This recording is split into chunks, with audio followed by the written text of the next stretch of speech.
So we're going to get our final session underway here this afternoon. This session is on galaxy assembly, and our first speaker is John Silverman, talking about opening the era of quasar host studies at high redshift with JWST. Ready? All right, so thank you very much for this opportunity. I have to say that the work that I'll be showing is really from these two postdocs who have been working extremely hard. The data we're going to show we got on October 27th, and they've been working ever since, and they're on break, and I'm waiting for my break when I get back. So let's just proceed.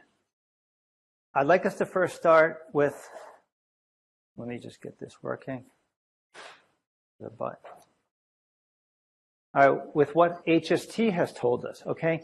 Our relation of the black hole mass to the host galaxy mass is our foundation of doing all the studies of the growth of black holes relative to their galaxies. So it's fundamental to what we need. And this is what HST gave us for the inactive galaxies. And I don't have to say much. We're sitting in the auditorium with John Bacall, and that the quasars are what we then use to go to higher redshifts to be able to understand the growth of black holes and then connecting them to their host galaxies. And so this was groundbreaking at the time for Hubble, and now we'll see what JWST can do and extend upon these studies, okay? And so I'm going to describe the analysis that we're doing based upon what we did in the past recently, in the last few years with HST, pushing in the infrared, because that's where you want to go for the high redshift universe. And so this is WFC3, where we image a quasar and then the stars in the field of view to model the point spread function. So we can do a joint modeling of the quasar and the host galaxy. It's a forward model, and then you can subtract off the point source and see the host galaxy. And so we have, using this data set, we have come up with the software package that will do all of this analysis for you. And it's very easy to apply to JWST data, and that's what we have done. And we encourage you to use this tool. It can be used for galaxies. It can be used for with or without quasars, and it's really a nice, I think, facility for JWST science. So I just want to get you up to speed on what we know about the relation between black holes and their host as high redshift as possible, and that would be redshift 2 with HST. And so this is black hole mass relative to the host mass normalized by the local relation. So 0 would be no evolution.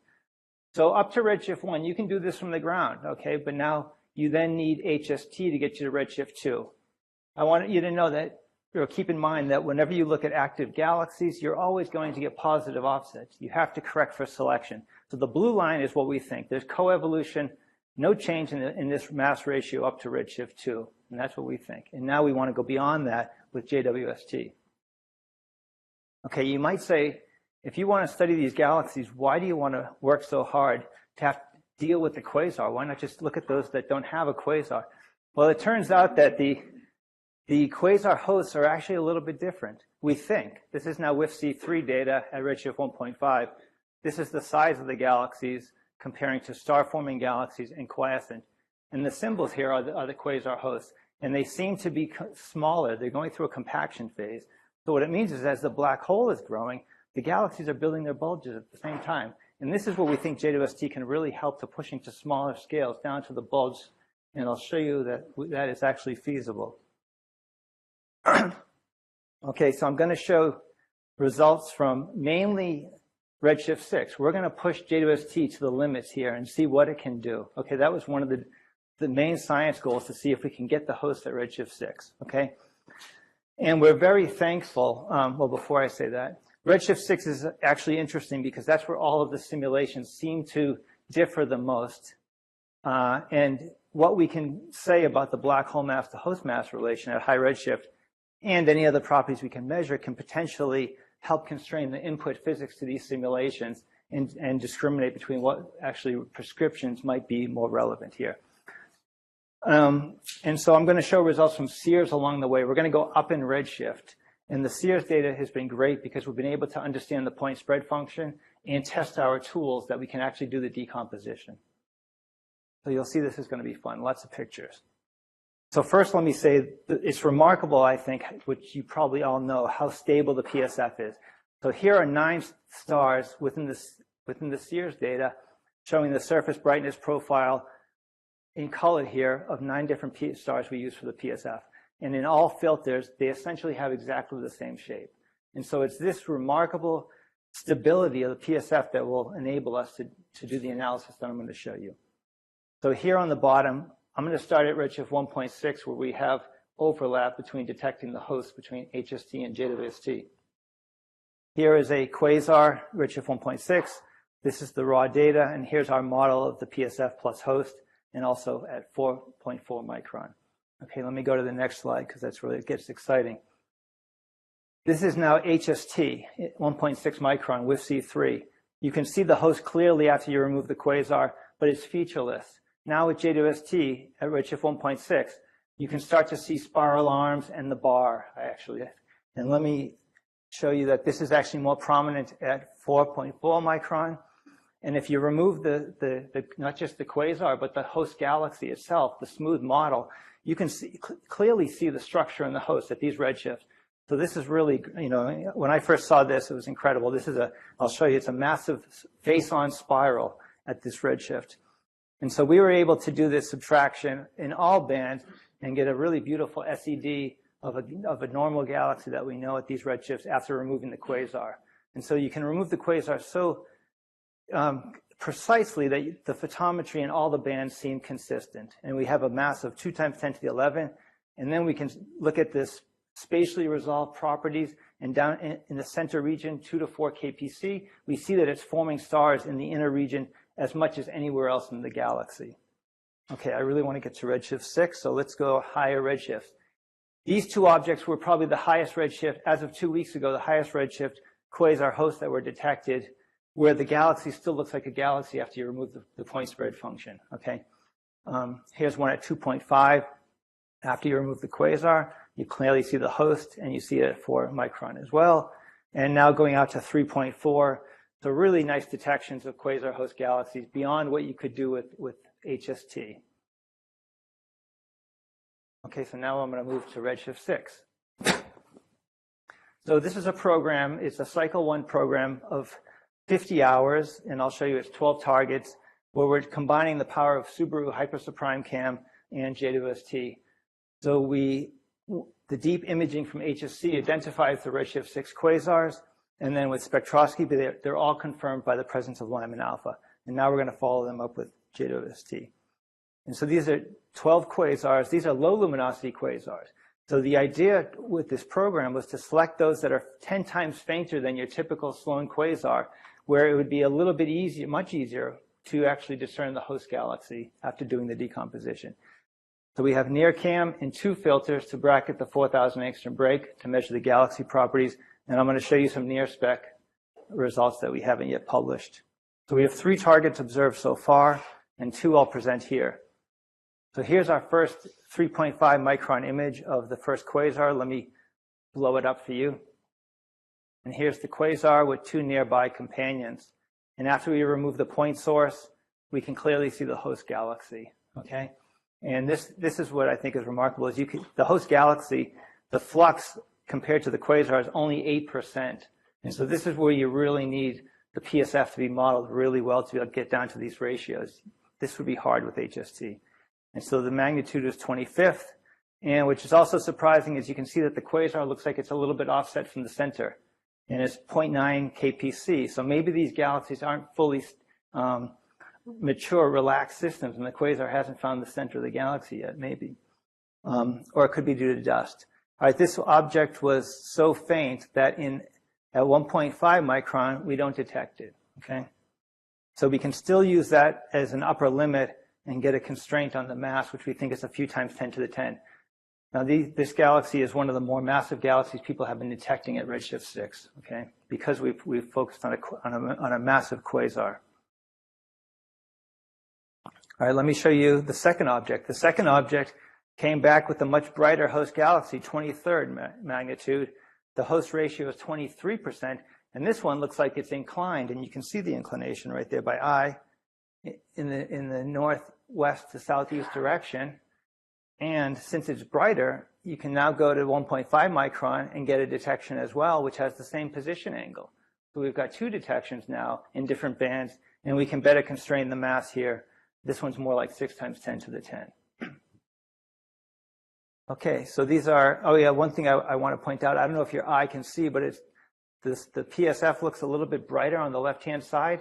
We were hit by a micrometeoroid, and so that was the issue, and it was not enough to actually have us go back and reobserve. I'm happy that this little emission is on the other side of where we're seeing the host galaxy. And here also we have an offset. You can only see the host galaxy on one side of the quasar, really. 2 minutes.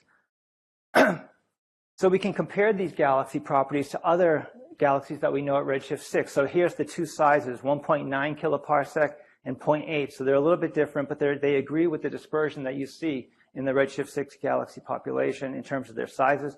So they're very compact. And on the right here is size of the AGN host galaxies that we are measuring across redshift. And you can see that they're very compact. The Sears AGN are here, so much more compact than what you see at low redshift. They seem to trace the galaxy population. All right, so I said I would show you something new that we haven't published yet. This is near spec of a quasar at redshift 6. To me, it looks like a Sloan quasar at redshift 0.1. The signal to noise is so high, so this is remarkable. We're going to get black hole masses from not only H alpha, but H beta. You can see iron emission here, so there's already chemical enrichment. That's worth something to report in the future. The O3 line looks a little asymmetric, so there's a lot of rich information in these spectra, which is yet to be processed. Okay, so I'll end here, but with the summary that these are the first, we looked at 2, and we've got 2 positive detections of hosts at redshift 6. We have 10 more to go. We hope we continue that success rate. And we'll continue, we'll see what the diversity in the galaxy population will be. There seems to be asymmetries, offset quasars. They look like they're disks, and they look like they're star forming too. So they're not yet quiescent, as you would expect at these early epochs. And the spectra will measure black hole masses, properties of the broadline region, the narrowline region, and also there's a possibility of detecting extended host emission, which we're now looking into. And then our ultimate aim is the black hole mass versus stellar mass relation.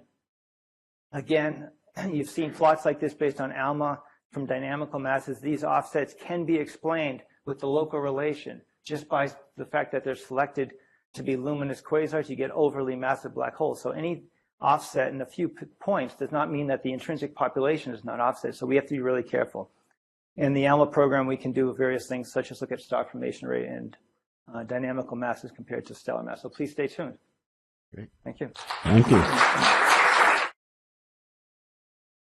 So, questions for John? Do we have any questions online? Not yet. All right. How about in the audience? Yes, one up front here.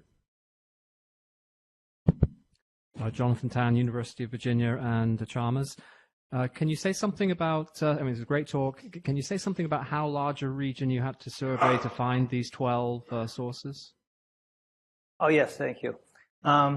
These quasars have been, the Shells quasars have been found over 1,000 square degrees of the hypersuprime cam imaging with 5 deep bands. And there are, I don't know the exact number, but it's somewhere between 200 to 300 that have been found, that have been identified by Subaru and spectroscopically confirmed. And then we chose 12 of those. We chose them to focus maybe a little bit on the lower redshift regime between 6 and 6.5 because a number of programs were looking above 6.5 at the Sloan quasars.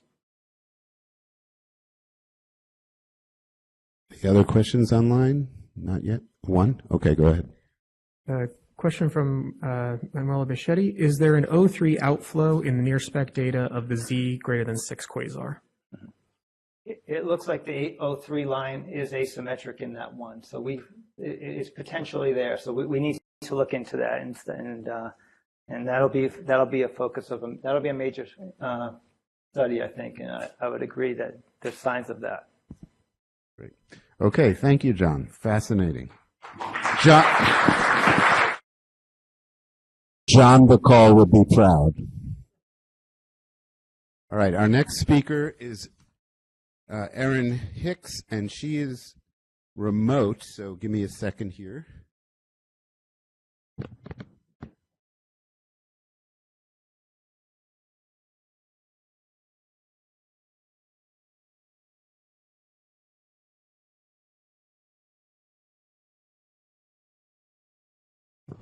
Okay, Erin, if you want to go ahead and share your screen.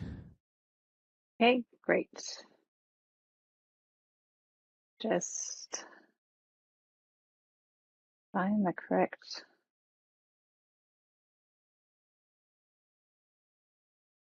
Yep, we're seeing it now.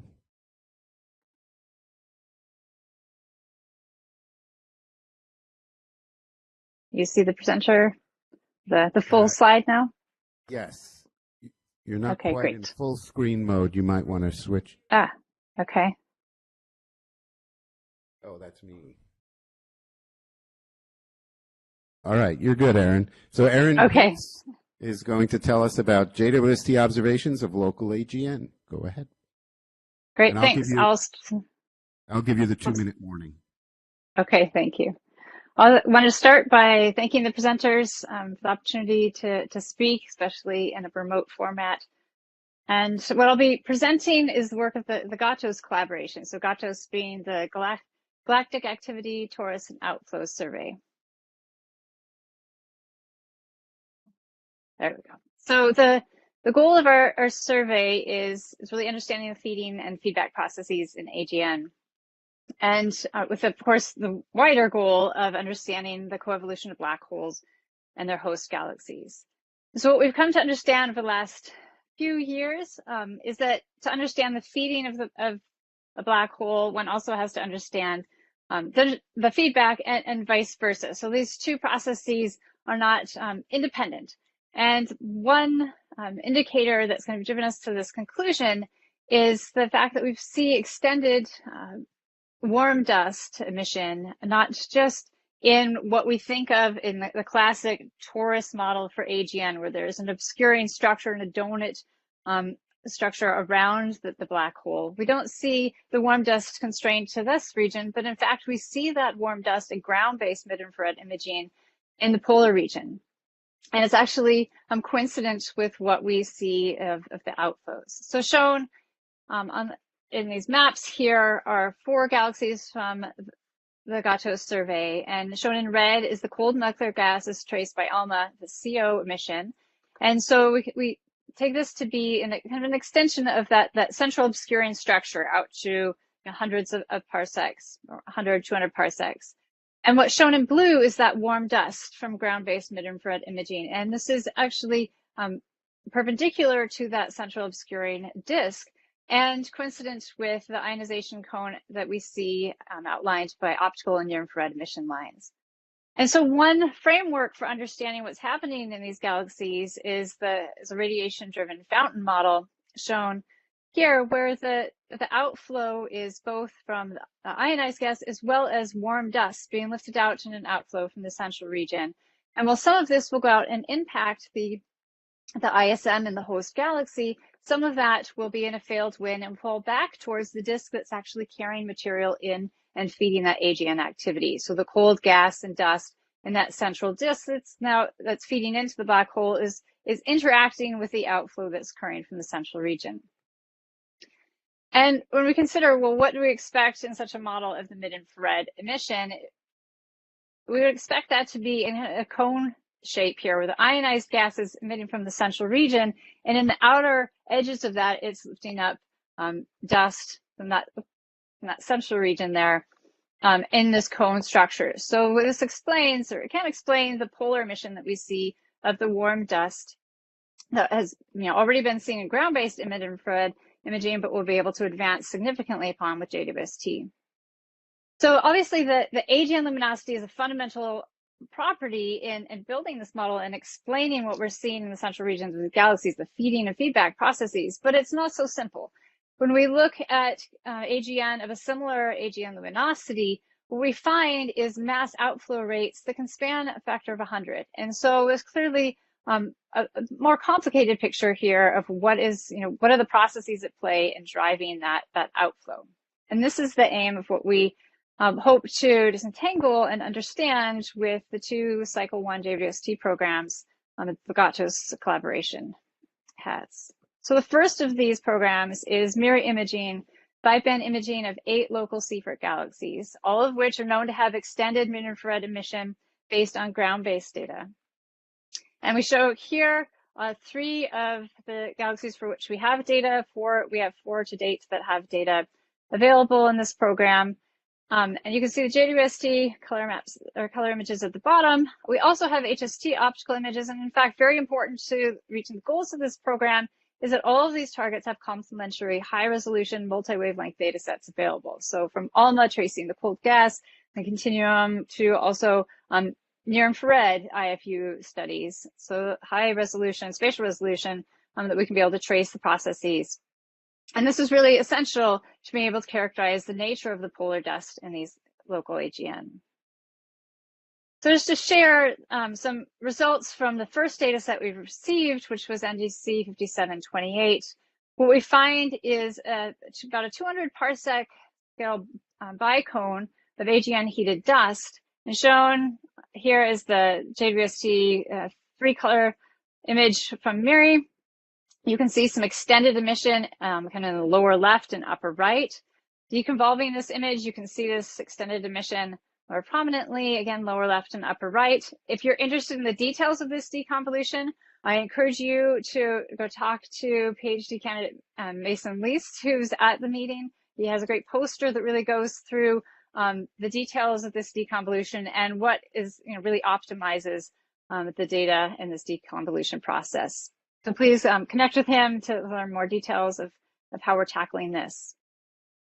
What we see of the outflow or of the extended emission in the polar regions of this galaxy, we can say polar regions because we have the multi-wavelength data. We can see ALMA, again, shown in red here.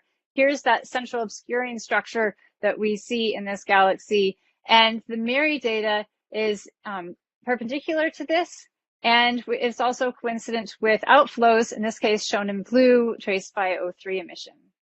And so we take this to be the dust in the outflow that we're detecting with MIRI is associated with the outflows of the high ionization lines. And it's not at all connected with the hot or the cold molecular gas that we're detecting at other wavelengths.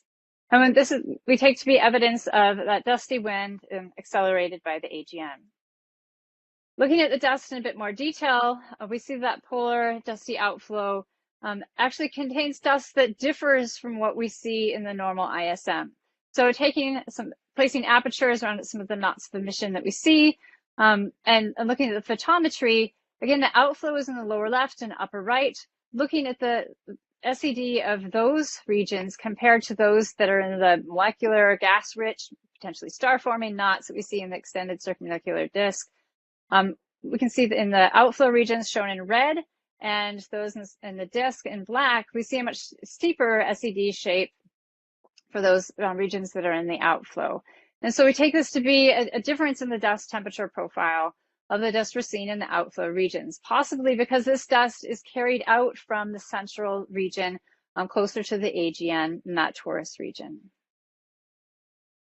Our second program is MRS mapping of the circummolecular region in 6 local Seyfert galaxies. And these galaxies have been chosen very carefully such that their AGN luminosity is very similar, and yet they span the full factor of 100 difference in ionized gas mass outflow rates. And again, all of these targets have complementary high-resolution multi-wavelength data sets. Shown in color here are is the CO mapping done with ALMA, and then you can see the mapping in the red squares that we will be doing with MRS. And so with this multi-wavelength data complemented by the data that we see with JWST, we'll really be able to get a handle on the multi-phase structures of this outflow in these galaxies.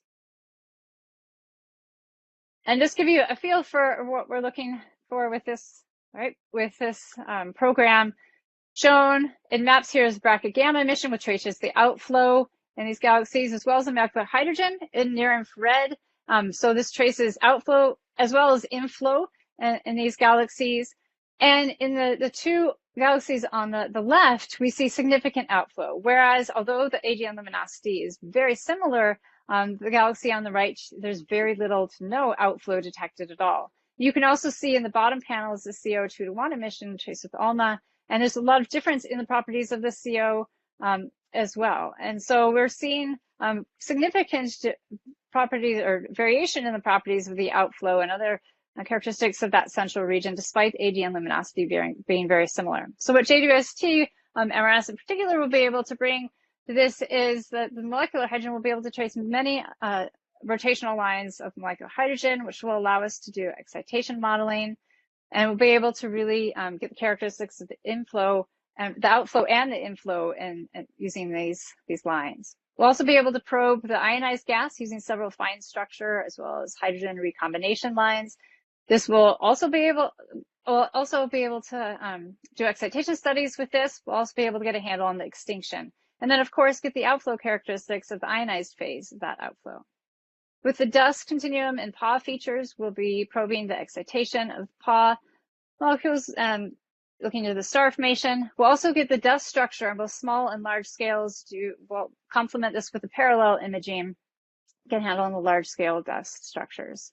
And then get a feel looking into the heating of that dust. So we don't have data yet for this program. The window for our first data set just opened this week. And so hopefully we will have data soon.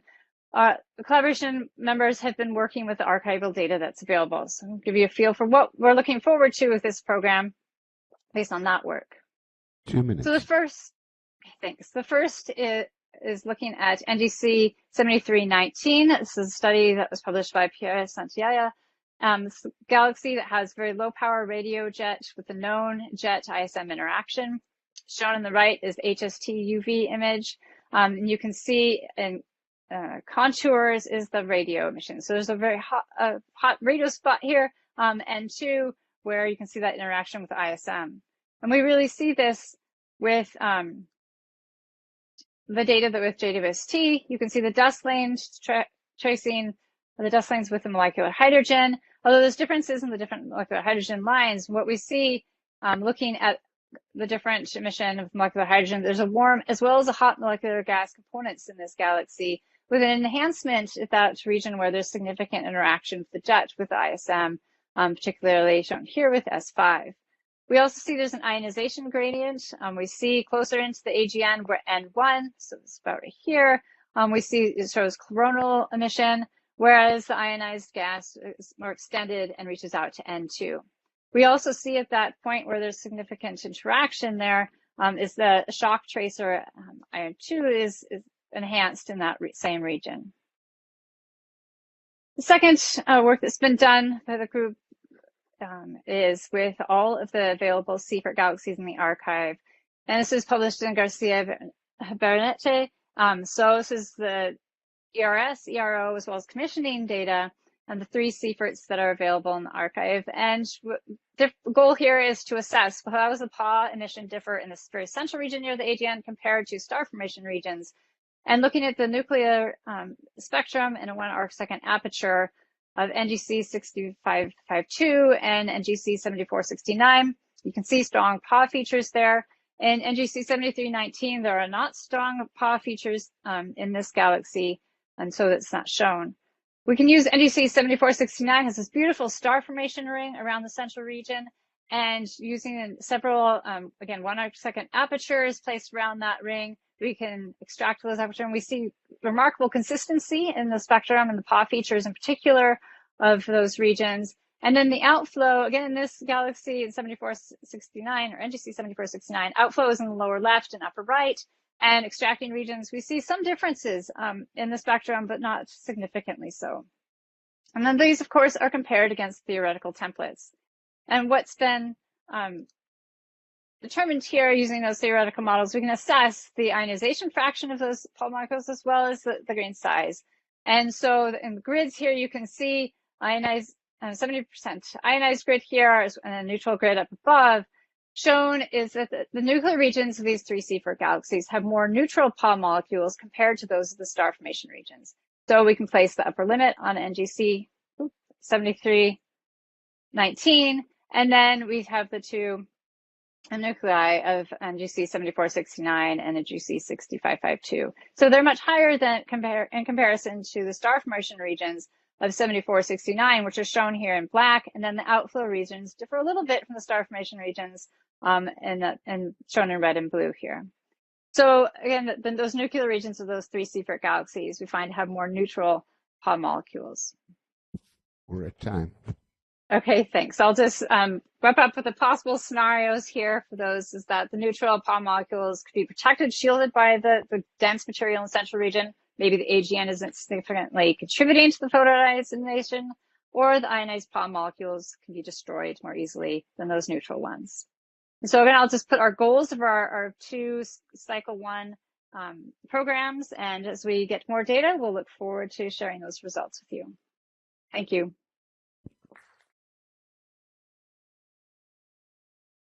Thank you, Erin. Any questions online? Yeah, go ahead. A question from Lee Armis. Erin, from the mirroring images alone, how do you disentangle dust that is heated at the edges of the ionization cone from dust that is lofted by the wind?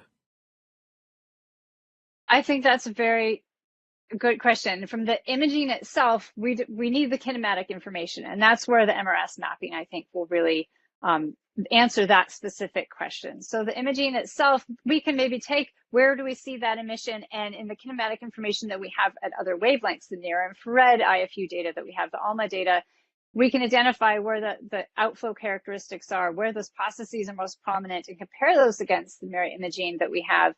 But I think we'll really be able to get down to that question with the MRS mapping that we have in the future, we'll have soon. Great, thank you. I think we're going to have to move on. So thank Erin again for an excellent talk. Thank you, Erin. Thank you. Okay, is Thomas Lai here? Yeah, come on up. We'll get you set up.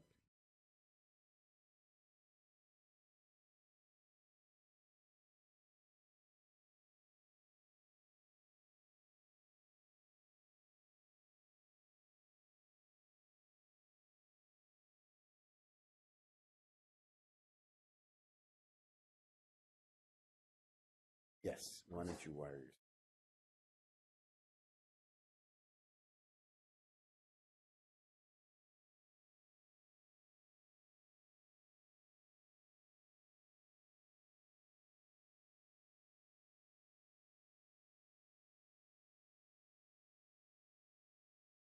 There you go. Hello. Can everybody hear me okay? Okay, yep, that sounds good. All right, our next speaker is Thomas Lai talking about tracing AGN feedback and star forming ISM in NGC 7469. All right, so it's a great pleasure to be here, and thank you so much for this great conference. My name is Thomas Lai, and I'm now a postdoc at Caltech IPAC. Today, I'd like to share what we've learned from the past 5 months working on our ERS program. In particular, focusing on how AGN feedback might affect its surrounding ISM in this very interesting C4 galaxy, NGC 7469. So here, as you can see here, this is an amazing NearCam image of this galaxy that I take from Reddit. You know, there's a lot of nice images there. Yeah, and this work has recently been accepted in APJ letter, and you can use this link to the paper. So I'd like to shout out to all of my amazing collaborators to make this work possible. So our NGC 7469 observation is drawn from the GOES survey. And in this ERS program, 1328, which is PI'd by Lee Armis and Aaron Evans, we like to look into 4 resolved galaxies. That's in the low redshift galaxies. And here, when I say low shift, I really mean it. Yeah, so because the most distance galaxy that we have from our ERS program is only 0.03. So it's pretty small compared to other people's high redshift work. And in this work, we would like to study the physics of star formation, black hole growth, and feedback by measuring the star, gas, and dust on a 50 to 100 parsec scale.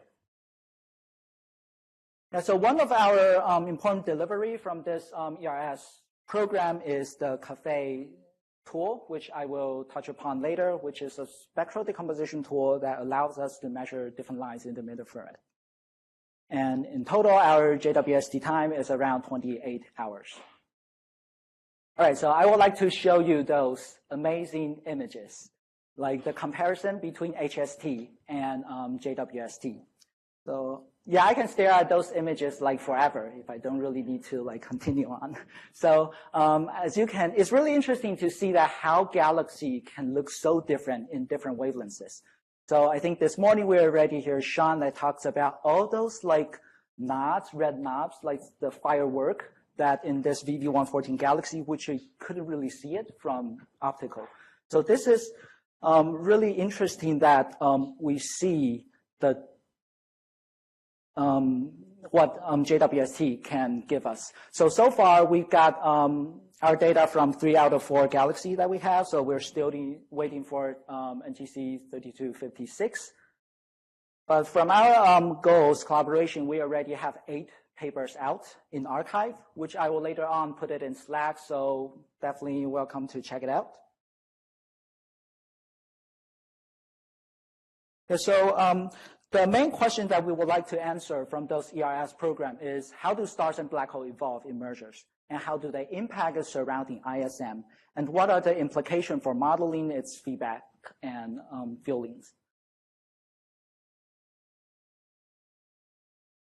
So NGC 7469 is a perfect laboratory for studying the AGN and starburst connection. It has a CFER 1.5 nucleus at a distance around 70 megaparsec, and it hosts both a accreting black hole and a starburst ring in 500 parsec from its center. And its nucleus launches a highly ionized outflow. And the starburst ring basically consists of 2 distinct stellar populations. So before getting into the JWST data, I would like to share what we already have from Spitzer IRS. So this is the spectrum that we got from Spitzer. And immediately you will see all those strong emission lines from polysaccharide aromatic hydrocarbons. So I think yesterday, Jessica already gave us a very nice introduction about those PAR features. And today I'll just like to give a recap. So those PARs are basically ring structures that's abundant in the universe, and it can contribute up to 20% of the total infrared luminosity and dominates the heating of the neutral gas through photoelectric effect.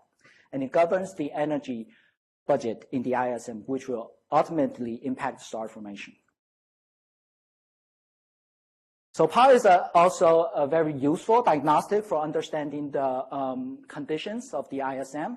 So here we see that those red emissions are from the PAR molecules, and they are coming from different vibrational modes. And in general, larger PARs will emit in longer wavelengths, while smaller PARs will emit in shorter wavelengths. Also, it also tells us some information of the ionization state in the environment. So we see that some neutral PARs, the spectrum of neutral PARs and ionized PARs can be quite distinct in some sense. Last but not least, PARs are usually pretty bright. So what I'm seeing here is some important cooling lines together with some recombination lines that people loved.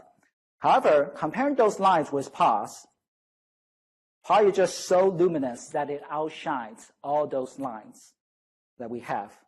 So because of its brightness, it's really interesting that right now we have JWST, so it can open up a lot of interesting science. So here I just show how all the PAR band shifts with respect to some of the selected JWST filters in different redshifts.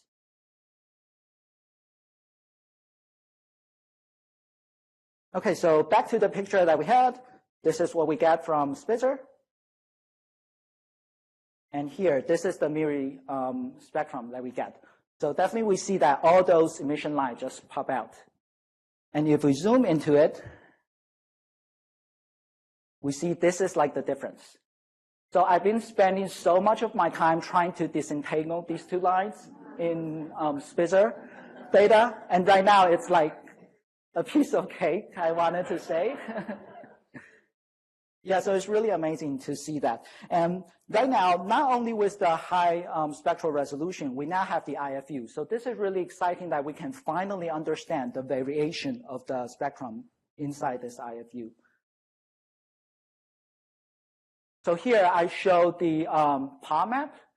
that we had from this galaxy. And this is already continuously retracted, so it's just pure pH from 6.2 micron. And in our study, we first placed several apertures in the ring and gradually working down into the nucleus to study its variation. So in this study, I extract 18 spectra from this galaxy. So as you can see that the spectra can be quite different. Some of them doesn't really have that much of pHs. Some of them has prominent pars. So I just wanted to emphasize again, what we can get from Spitzer is only one spectrum. And right now we can get like just a tons of different spectrum from all the spectrals. Yeah, so in order to study those par fluxes, we built this cafe model, which does spectral decomposition. So as you can see here, we're able to isolate all those par features from those dust and stellar continuum. So those black points are from data, and the red curves are the green curves are the fit of our model, together with all those purple lines, that's from pHs, and all those blue lines of the emission lines.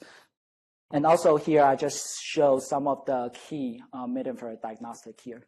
So we will be deliver our model pretty soon, and just stay tuned, because this is really something that's sophisticated. We're working on like 200 to 400 parameters all at the same time in order to fit all those features. So yeah, if for those who are interested in doing this, you can contact us. Yeah, so here I just wanted to show more about what we have done in this paper. So those are the spectra that is already continuously subtracted, and we're able to measure the individual par features in order for us to understand the local physical condition in this galaxy. So here, once we have all the par fluxes, and we're able to place our points on this par diagnostic track, basically based on the drain dust model. So in this picture, the x-axis basically tell us the size of the grains, and the y-axis tells us the ionization of the grains. So as we can see here, those red circles are our measurements. So if we zoom in, we see that in the inner ring regions, that's closer to the AGN, we find larger grains in this galaxy. So it's interesting to think of what really drives this. And we look into multiple parameters, and in the end, we see there's a correlation between the par sizes together with the hardness of the radiation field. So we see that as the radiation field becomes more harder, small grains get destroyed. Only the larger ones remains. So this is indicative to dust processing those strong UV radiation field. To also look into H2 lines in our study, and we detect a suite of pure H2 rotation lines all the way from S1 to S7, and we're able to use that to combine with the par measurements to understand the feedback, the shock heating in this galaxy. So in this paper, we just claim that only the nucleus of this galaxy that there's shock exists. So if your shock enthusiasm exists, please look into two papers from Lee Armas and Vivian Yu. And particularly, I would like to draw your attention on these two posters, one from Thomas Marn and one from Marina Bianchin. Thomas works on the images in this 7469 galaxy, and Marina works in the near-spec IFU. All right, so I will leave my takeaway here and take questions. Thank you very much. Cool, Thomas. Great talk. Questions online? Question from Bill Green. The heat capacity of pause should possess many molecular deformation vibrations in the far IR that contribute to their heat capacities. Has that contribution been included in the star formation influences? Might be a typo. So far, we didn't really do that. We're basically only focusing in the middle variety.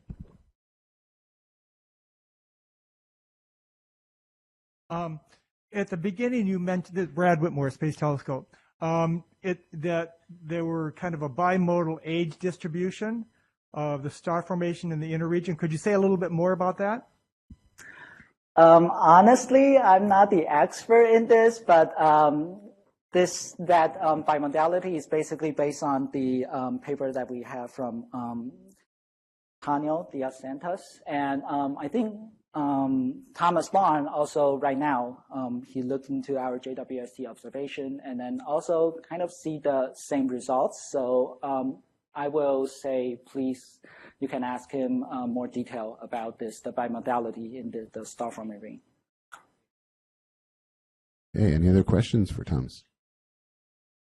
Very exciting data. Great talk. Thank you again, Thomas.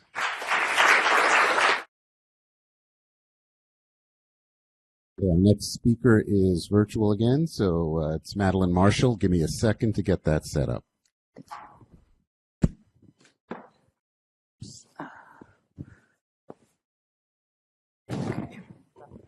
Thanks. Is that right?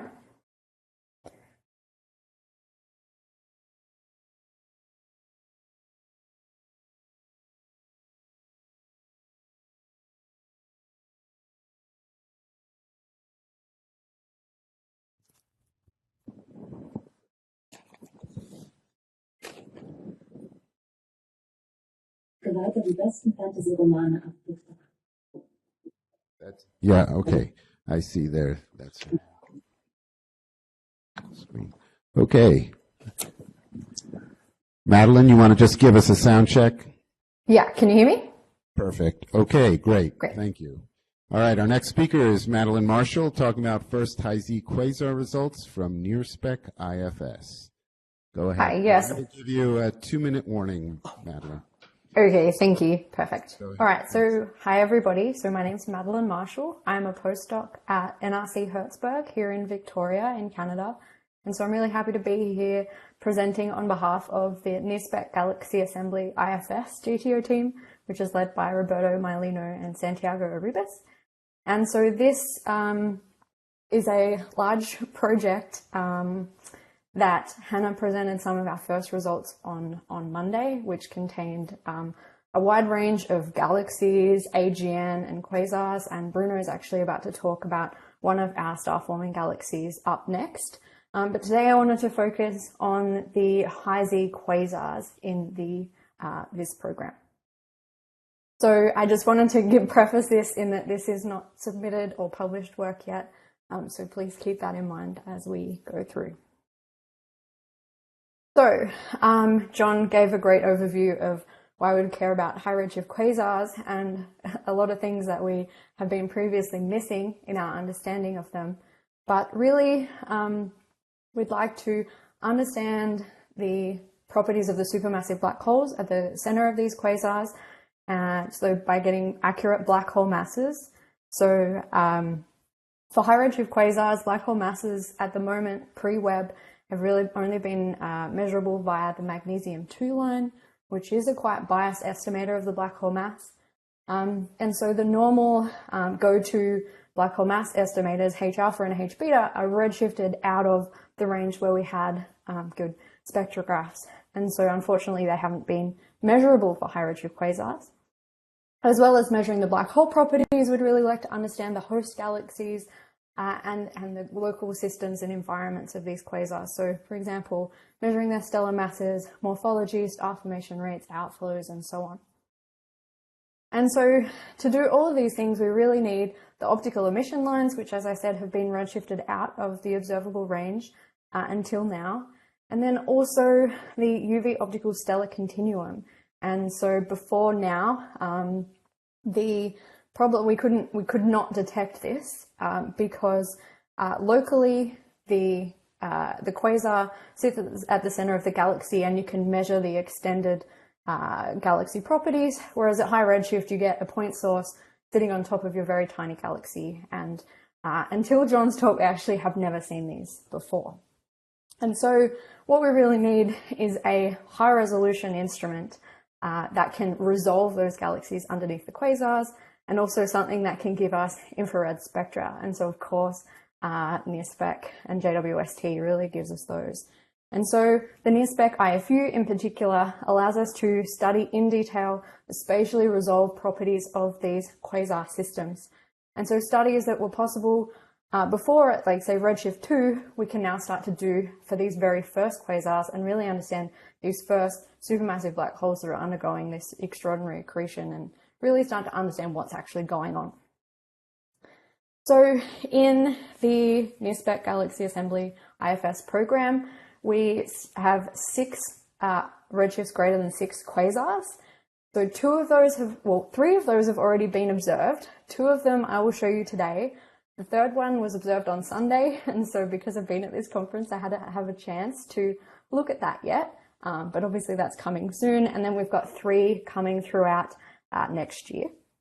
And so for all 6 of these, we have high resolution observations in the NIRSpec IFU, which is in the band 3, which covers H beta through to H alpha for most of these quasars. So the idea of the high resolution spectra is to really get a good view of those emission lines, which I said we haven't been able to measure before. For 2 of our quasars, we're also getting low resolution R100 observations, again in the IFU, as well as 2 PSF stars to help characterize the performance of the IFU. And so from this, we're hoping to detect the continuum emission from the host galaxy underneath that quasar. And so we're going through these 2 different methods to really try and get a full understanding of these properties, the black holes themselves, but also the quasar host galaxies, the interstellar medium outflows, and so on. So we've got a lot of data that's really exciting and is certainly keeping us busy. So here are our first 2 quasars, so DELS 0411 and VDES 0020. So these quasars are both at redshift 6.8-ish. And so we just have the high resolution mode for these 2. And so you can see that the... Madeline, can you hear us? Yeah, can you hear me? Yeah, we lost, you dropped out for about 60 seconds. Okay, where did I drop out? What was I talking about? Quasars? The last slide we have is the one which shows the high resolution spectrum.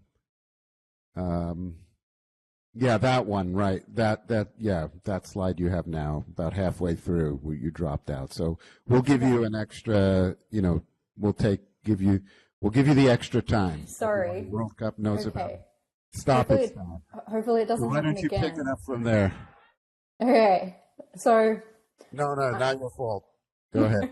Okay, so yeah, so we're getting high resolution observations to measure the emission lines in detail, and then low resolution observations so that hopefully we can detect the continuum of the host galaxy.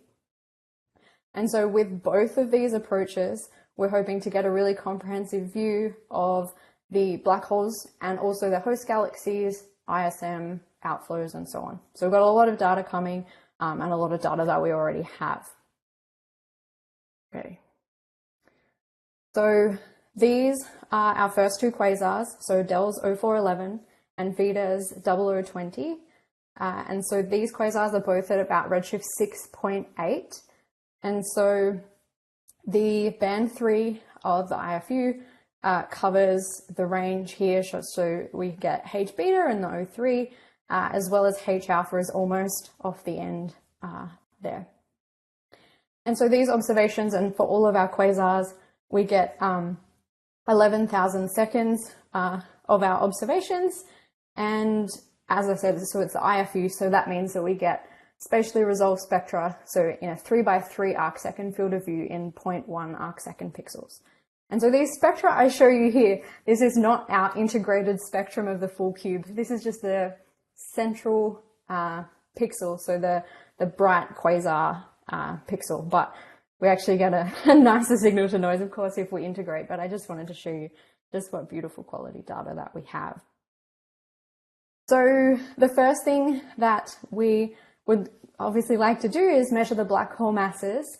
So as I said previously, these high redshift quasars can only be measured with magnesium-2, which is quite a biased estimate. And so what we've done is measured our H-beta and H-alpha lines. I'm just showing H-beta here for the two. And so we fit our lines with a broken power law model. And so from the H-beta, for DELS, we get a black hole mass of around 1 by 10 to the 9 solar masses. And for VDES, it's about 2 by 10 to the 9. And so it's really interesting. So for DELS, the magnesium black hole mass was quite a bit lower, so only 6 by 10 to the 8 solar masses, which, given the luminosity of that quasar, results in an Eddington ratio of about 2.4. So there's currently a lot of debate about whether quasars can accrete above the Eddington limit. And so this quasar at an Eddington rate of 2.4 was pretty crazy. And so actually now, by having a better mass estimate, we're reducing that down to 1.3. So this quasar isn't as crazy as we thought, which I think is great news. But yeah, so that's kind of one of the really important things about having these better mass estimates, is really actually understanding physically what's going on with these objects. So for VDES, our mass is quite similar from magnesium-2 to H-beta, and so our Eddington ratios are similar of 0.7 compared to the 0.6 from before. So I've also done H-alpha, but I didn't want to clutter that today. So we've had a look at the black holes, but what about the host galaxies and local environments?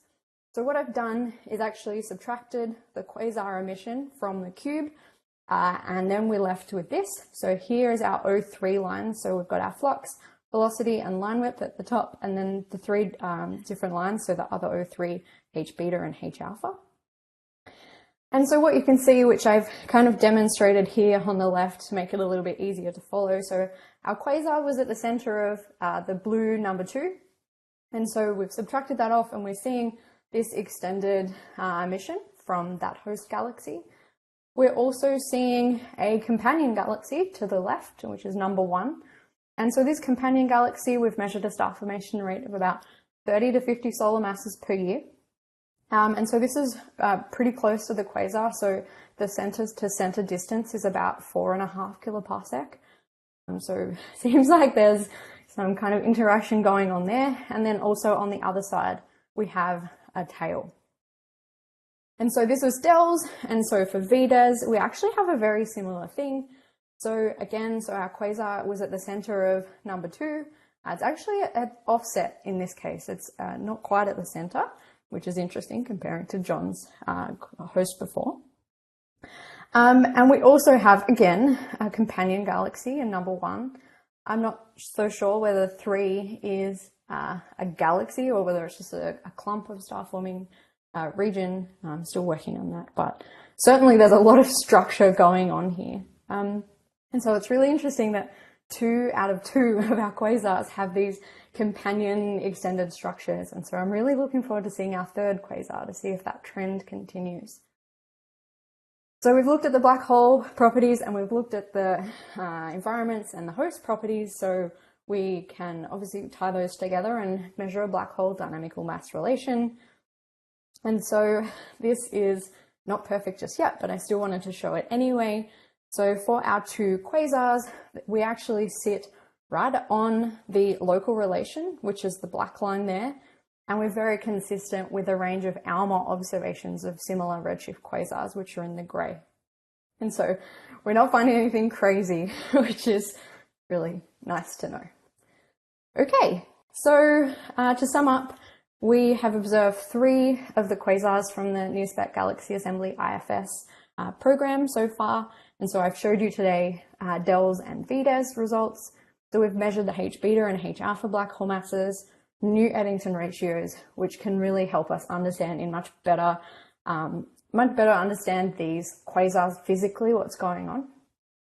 By subtracting that quasar, we can see the detailed extended emission regions, including companion galaxies around both of them and tails. And so we can now really start to understand the hosts and environments with this beautiful data.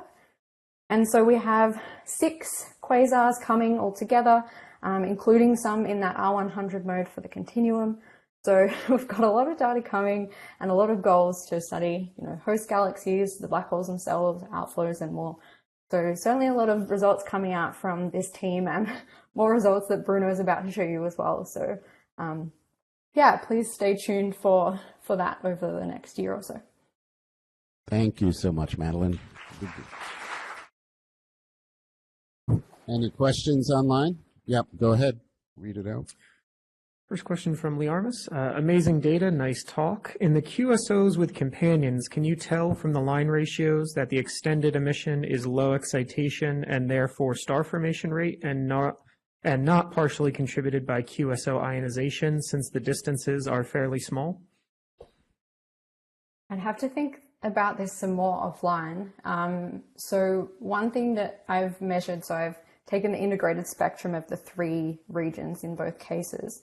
And so it seems like for the companion regions, so 1 and 3, it seems like the line is a nice single Gaussian fit, whereas for regions 2, there is usually an outflow component that's needed to explain the lines. So it really doesn't quite seem in this case like there's outflowing gas. It's really some kind of component. But in terms of ionization, I'd have to look into it. I'm in the process of placing all of these regions on a BPT diagram, but interestingly, we don't detect any N2 in any of the regions so far of both quasars. So I'm just getting limits so that I can place these on a BPT diagram and understand a bit more what's going on. Any other questions? Okay, let's thank Madeline again. Great talk. And our next speaker is also a virtual, Bruno Rodriguez del Pino. Are you online? Yes. Can you hear me? Oh, wow. Maybe you should, it's like the time tunnel we're seeing here. Can you share pretty your cool. screen, Bruno? Yes. Let me see.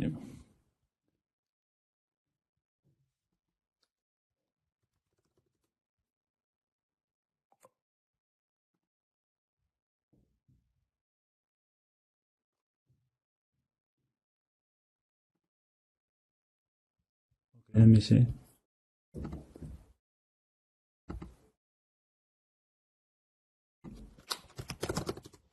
need to update the preferences for sharing the screen. So let me see. I might have to join again the. Let me come back in a second.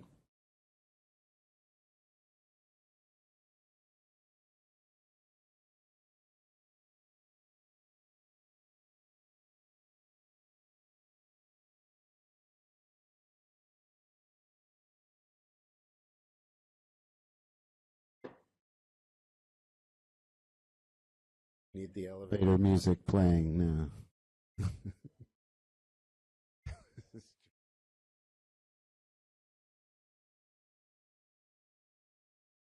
Not going to do it. I'll get in trouble. Okay, is this in? Okay, great. Yeah, we see your screen now.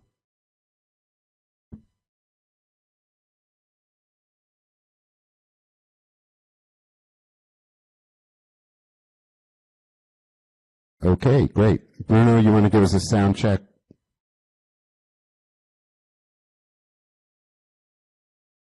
We can see your screen, but we can't hear you, Bruno.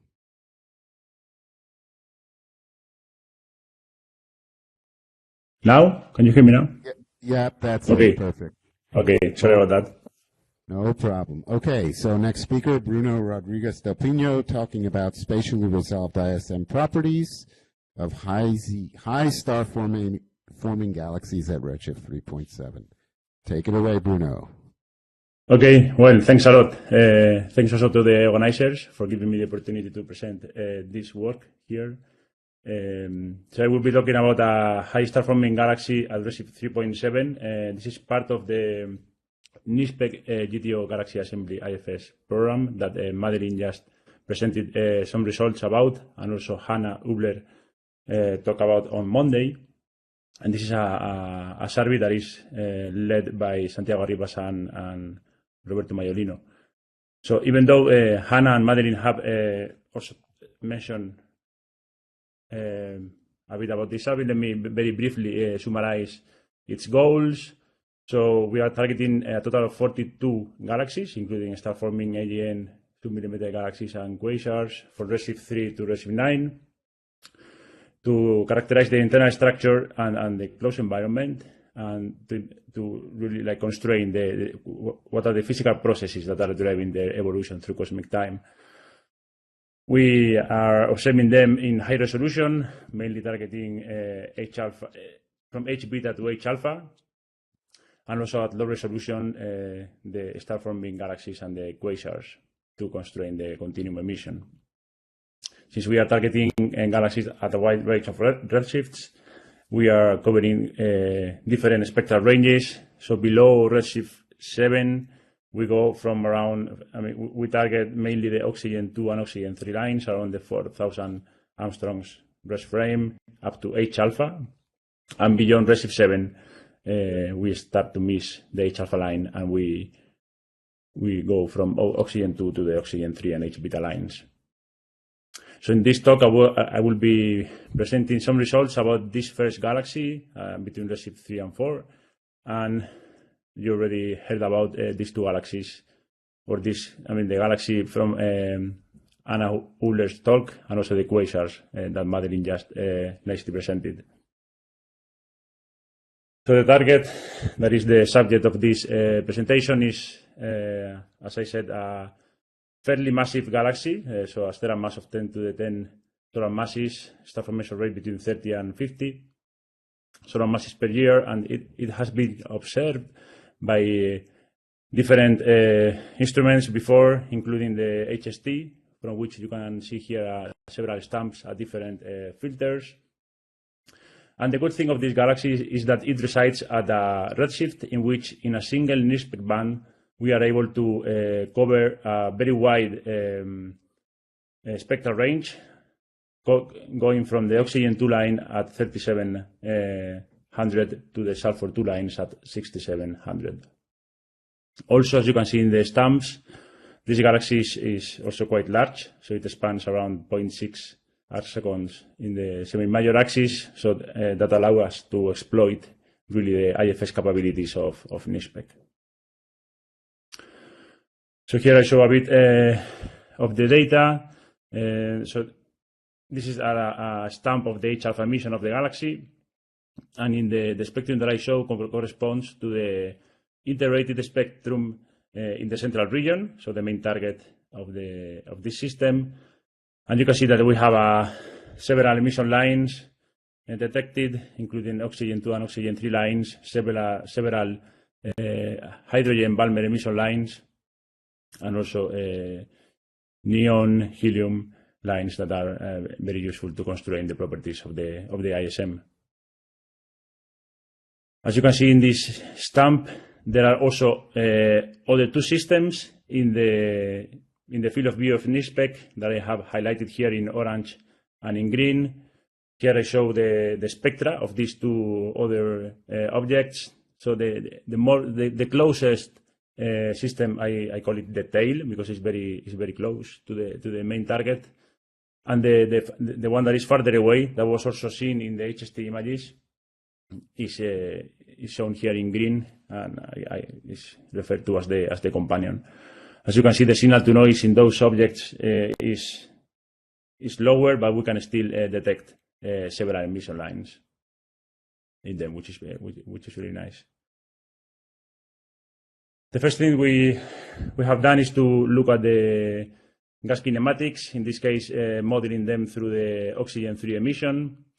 And here you can see the velocity map and the velocity dispersion maps. And by looking at the plot on the left, we can see first that the companion seems to reside at the same redshift. So this object is either a debris from a previous interaction or is going to interact with the main galaxy. And then we can see that both the main galaxy and the tail, they show similar velocity patterns, so ranging between plus and minus 100 kilometers per second, but they seem to have different orientations. Okay, so there is, from the way the velocity maps look like, they don't seem to be the same body. And looking at the velocity dispersion map, then we can see that in the companion, it displays low velocity dispersion, so below 50 kilometers per second. And in the main galaxy, we see that there is a roughly flat velocity dispersion gradient that is higher than in the tail. And we can see also that in between these two systems, we don't see that the velocity dispersion is particularly high, which is something that we would expect if there was an ongoing merger. So from this information, we could interpret this system as a pre-merger system. But that is just one of the interpretations that are probably applicable to this system. We also looked in detail at the kinematics in the nuclear regions to see if there was any evidence of a secondary component. So we performed multi-component kinematic analysis also of the oxygen 3 line. And here you can see the fits to some of the spaxels in the very nuclear part of this galaxy. And you can see in the red component in the spectra corresponds to this secondary broad component that it appears blue word and also red word at both sides of the nucleus of the galaxy, with sigma values up to 200 kilometers per second. So we can also interpret this as a possible ionized outflow in the nuclear part of the galaxy. So by using some of the emission lines that we have seen that are available in the spectrum of this galaxy, we can also investigate what are the excitation mechanisms throughout the system using the standard BPT diagnostic diagrams. And I have done that here using two of these diagrams, the one that uses the nitrogen 2 line and the one that uses the sulfur 2 line. And we can see that in general, the ionization is consistent with being coming from star formation. Although in the top left panel, we can see that there are some hints of harder or intermediate ionization in the nuclear parts. And given that we have seen that this region hosts an ionized outflow, perhaps this higher ionization could be due to shocks, but this has to be further investigated. So regarding the use of the BPT diagrams, I just wanted to come back to a point that was raised by Hannah on Monday, and it's the fact that some of these diagnostics at high redshift, where galaxies tend to have lower metallicity, are not valid anymore because the difference between the star forming and the AGN population is washed out. However, in this system, as I will show a bit later, the metallicity is roughly half solar. And as you can see in these models, in these photoionization models, where I have tried to highlight also the Cooley and Kaufman lines that separate AGN star formation, the BPT classification should still be valid, and the star forming ionization seems to be should be quite robust. We can also look at the attenuation in this galaxy by looking at the ratio between the hydrogen-Balmer lines. And this is shown here in this plot, where I have compared it with other galaxies at redshift between 1 and 2.5. And we can see that the Balmer ratios are consistent with a Cassetti law. And this is something that we plan to extend a bit more, trying to estimate the attenuation curve for this system, given that we have other Balmer emission lines such as H epsilon and H delta. We can also obtain the extinction at the different wavelengths, and this is done here using the Balmer decrement, the ratio between H alpha and H beta. And here we can see that the extinction is higher towards the central regions of the galaxy. 2-minute warning. With an integrated value that is around 1.13 magnitudes for the whole galaxy, for the main galaxy.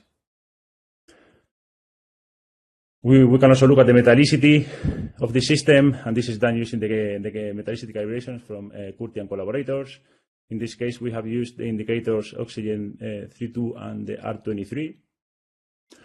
And in this map, we can see that the main galaxy has like a roughly flat metallicity gradient with around 40% solar, whereas the tail has a slightly higher metallicity. So the difference is small, but there is a small difference.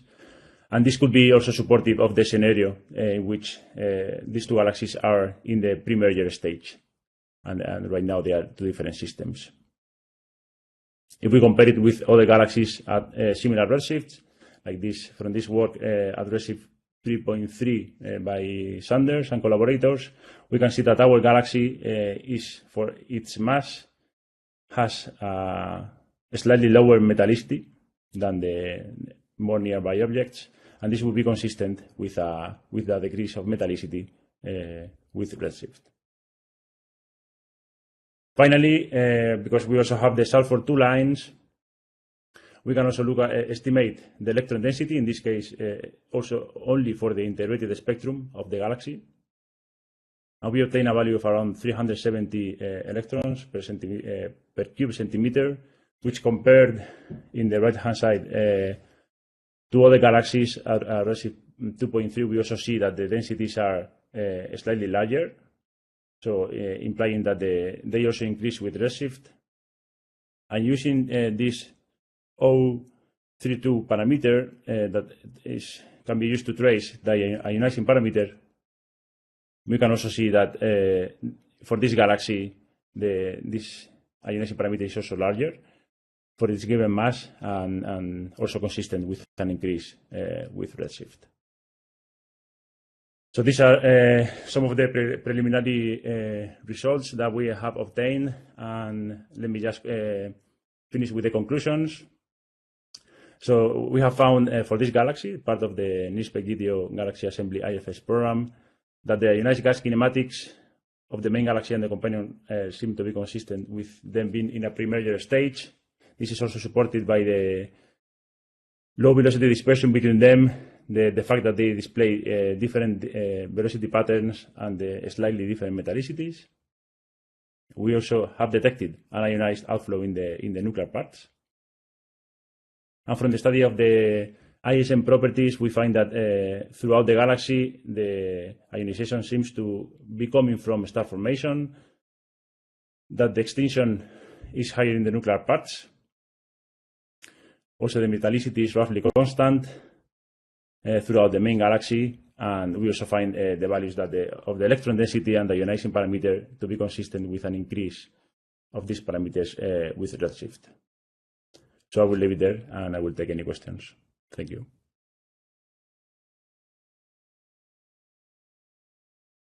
Thank you, Bruno. Any questions for Bruno? Yep, there's one. Hold on.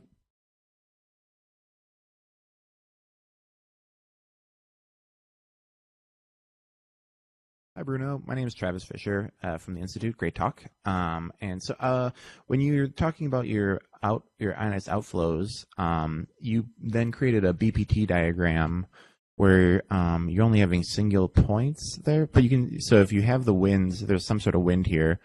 Could you do a dissection of these components to see if you plot up your BPT diagram, if those components would split? So if you go to your BPT diagram, you're seeing that they're all kind of like riding that line across like star formation versus AGN. And if you analyze the wind separately, do you think maybe that might give you some interesting results, or could potentially show or suggest an AGN is there or not? I don't know. Yeah. Have Sure, you tried yes. doing it separately? That's all, I guess. I haven't tried yet because so far I have only detected the broad component in oxygen 3 and H alpha, and I'm not sure because the signal to noise is much lower in the nitrogen 2 and sulfur 2 lines. So doing the BPT for the broad component will be challenging, but it's something that I still have to fully explore. yes, it will be very interesting to know, indeed. Great. Let's thank Bruno again for a very nice. Thank you.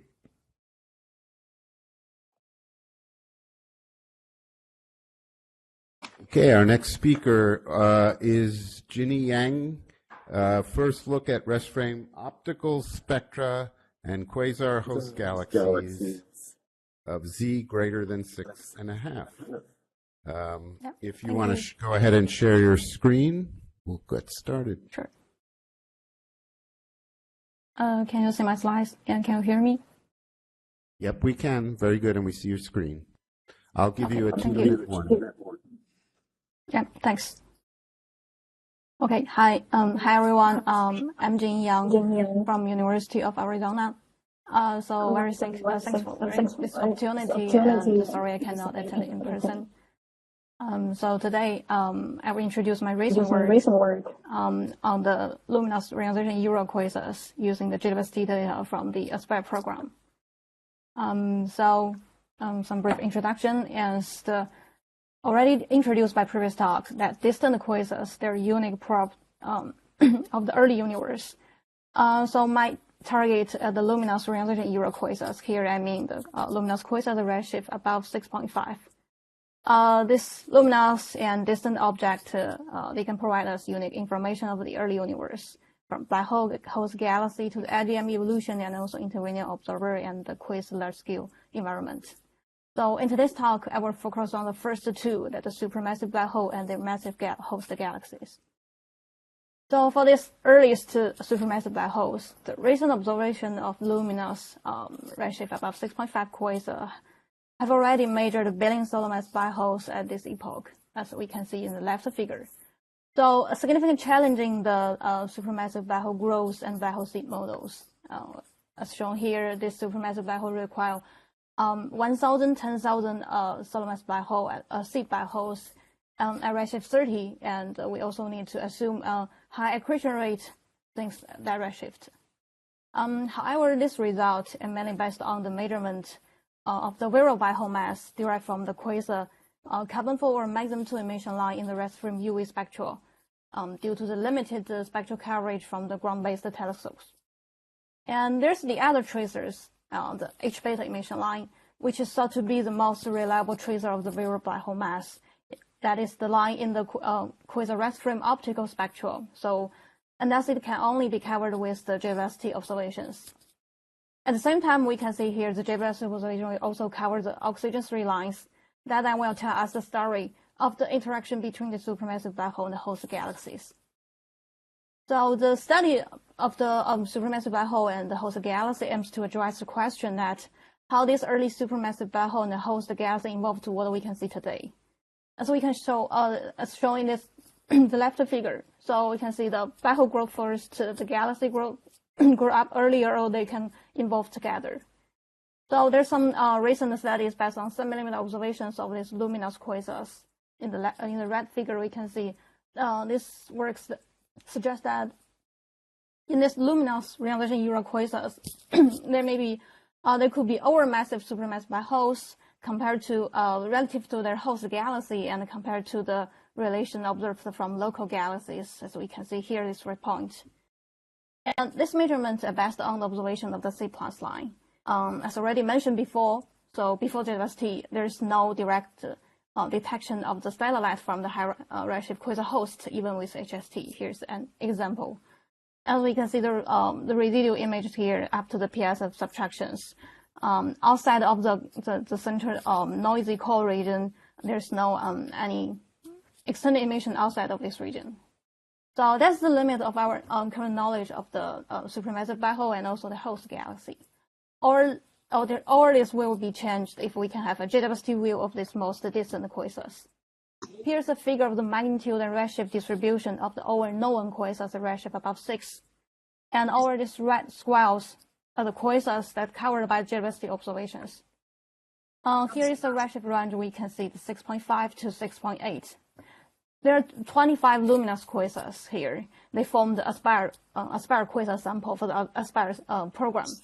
that program is already introduced in the Figure 1's talk on Monday. So it's a medium-sized program designed to observe the 25 luminous quasar and the quasar fields using the near-cam imaging and the slits. So next, I will show some preliminary results from this early sample from this program. So from the Aspire program, we have already built up an early sample of 8 quasars. So let's look at the spectra first. Here I show some example of the quasar spectra. It's very exciting to see this H-beta and oxygen 3 line from this high redshift luminous quasar for the first time. So we can see the first thing we can see is the diverse H-beta and oxygen 3 lines. As we can see here, in particular, the oxygen 3 lines, we can see differences. In some quasar, there's almost no oxygen 3 line. In some quasar, we can see strong broad line and the strong narrow component. And very interesting, we see some very strong blue-shaped wing of the oxygen 3 line, for which one I will show more details later. And we apply the spectral fitting to this observed spectral. So from the spectral fitting, we can get the continuum luminosity and the line width of the H-beta line. So this parameters will directly tell us the H-beta black hole mass. So we compute the H-beta black hole mass and compare with the existing magnitude-based black hole mass measurement, as shown in this figure. So we can see the red square here, or the measurement of our the high redshift sample compared to the gray dot mean the SDSS low Z quasar sample. So the first thing we can see is in general, this H-beta black hole mass are consistent with the magnitude black hole masses. And this measurement, the new measurement, so from a reliable tracer using the H-beta line, so then that's confirmed the existence of billions of massive black hole at its high redshift.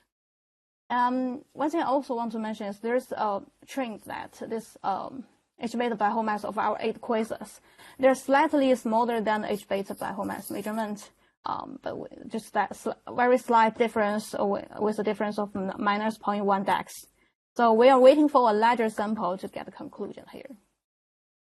So after the black hole mass, we can also discuss the optical spectral property of these quasars and compare them with the lower redshift quasars. So here is 2 figures. I'm plotting the relations between different spectral quantities. There are the oxygen 3 equivalence and the relative strength of the iron 2 emission, and also the H-beta line width and the iron 2 strength. So we can see these 2 figures over the red squares are the new measurement from our sample, and we compare this measurement from our sample with the observation of the luminous quasars at the intermediate redshift, the 1.5 to 3.5, and also the SDSS low Z quasars, below redshift 1. As we can see shown in this figure, so the first thing is there's no significant outlier observed from our sample. And in particular, our sample has a similar distribution and also scatter with the intermediate redshift luminous quasar sample, so the blue dot here. So we can conclude that these 8 quasars follow the trend that observed from low redshift, and this may suggest that this relationship shifts between the quasar red rim optical spectral quantities defined from low redshift quasars may already exist in the early universe in the high redshift. So this is for the spectral properties, and as I mentioned before, using this spectral, we can also search for the blue shift oxygen 3 that's supposed to be tracing the fast large scale outflows in quasar host galaxy. Here I show 2 examples. There are 2 quasars we observe the strong blue shift oxygen 3 wing, and there's 2 in particular, the red one. The solid blue line means the medium velocity, and the dashed blue lines there boundary region contain about 80% of the total land power, so it can trace a long ways. And we can see in the red, this case, the medium velocity is about 1,400 kilometers per second, and with a width about 4,000 kilometers per second, which is comparable to the most extreme cases observed from lower redshift quasars, for example, the redshift 3 extremely red quasars. And next step, we will do more detailed joint analysis of the using this 1D spectral and also our imaging and a 2D spectral to detail study this characterize this outflow and the oxygen 3 emissions. So this is what we can learn from the spectral data. And as I mentioned before, simultaneously, we get deep near-camp images in 115, 200, and 356. Here are some examples, and within these two circles, there are our two targets. So with this deep near-camp image, the first things we want to do, as I mentioned before, we want to detect this high redshift quasar host for the first time.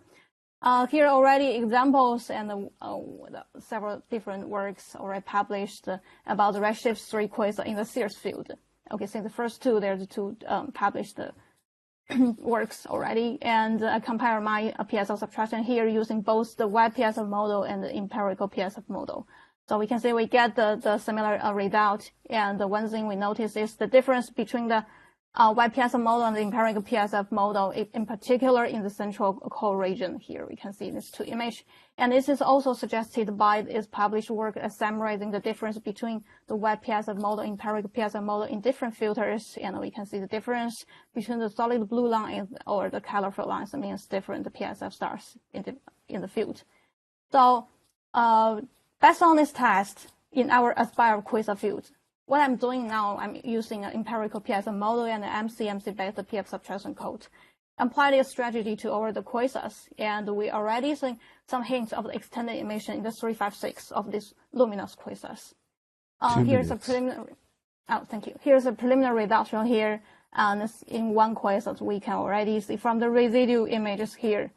Here's a quasar, the upper panel. The bottom one shows a star as a comparison. It's a star in the nearby source. It's in the same detector. And we can see in the quasar, we can see significant extended emission to a region, extended to a region with a radius about 0.6 arcsecond. However, for the star, we outside of the core region, there's no any emissions. So it could be the first detection of extended emission from luminous quasar host. And this is what we can learn from the early Aspire data. So in addition to this, I want to also mention the other program in our collaboration. So our collaboration is a combination of two medium-sized JWST Cycle 1 program. The first one is Aspire, the other one is a redshift 7.5 quasar program. So we are targeting only 3 known quasar redshift above 7.5. So we can see this figure here, these 3 targets. And we are taking the near-cam, Miri, and near-spike, both imaging and spectroscopy observations for these 3 targets. And very interesting one was we just got one observation executed today. So we will know more about this data will also be combined with Aspire sample, and we will build a larger sample to study the supermassive black hole and host coevolution. And here's my summary. So I'll just list the first two, just the two programs I mentioned before. In addition to these 2 programs, I want to also mention the others as all these quasars and also covered by our ALMA programs. So this JWST data will also be combined with the ALMA observations. Then we can deeply investigate the supermassive black hole host coevolution in the early universe from a multi-wavelength view. Yeah, thank you.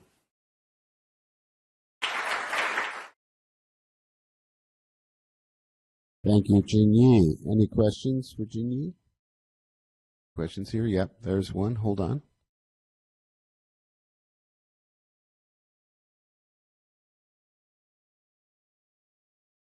Hi, Jaron Leisenring, University of Arizona. I was wondering if you could move back to your residual, this guy, yeah. So those artifacts that you see on the residuals, I've been investigating those with WebPSF modeling. And those seem to be dominated by sort of like a Fourier shift artifacts.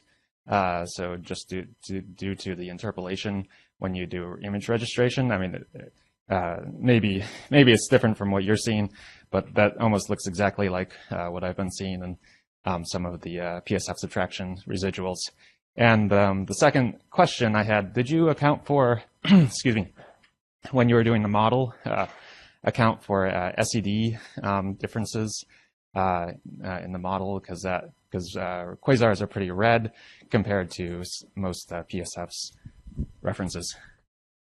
Yeah, thanks for this question. Very good point. Yes, for the PSF part, there's still some issue we need to fix that. But so far, I should say the SED things.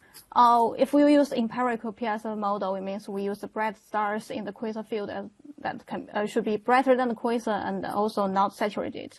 So in some fields, there's not enough stars so we can select the ICD. And I also tested the ICD part using the YPSF model, and so it will not significantly change our result. Yes, there's some difference between the different colors, but it will not significantly change our result. And also the current result shown here, this is from one code. I also try different PS subtract, for example, the PSFMC, a different subtract strategy to check the consistency.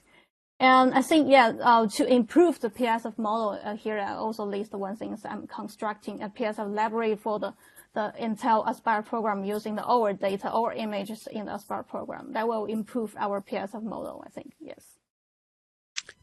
Thank you, Jinyi, for a very nice talk. Let's give her a round of applause again.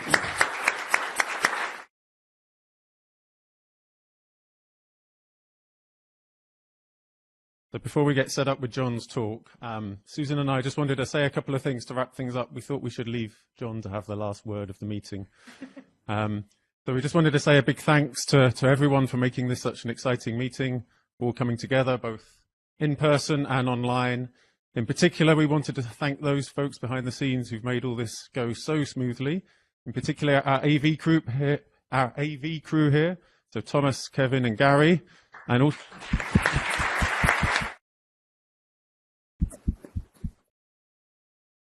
also the team from the events planning group who've been so helpful to you in kind of every aspect outside during the meeting. So that's Sharita, Shemaya, Danielle, Dar, and also Jean-Baptiste from our ESA office. So thanks to them as well.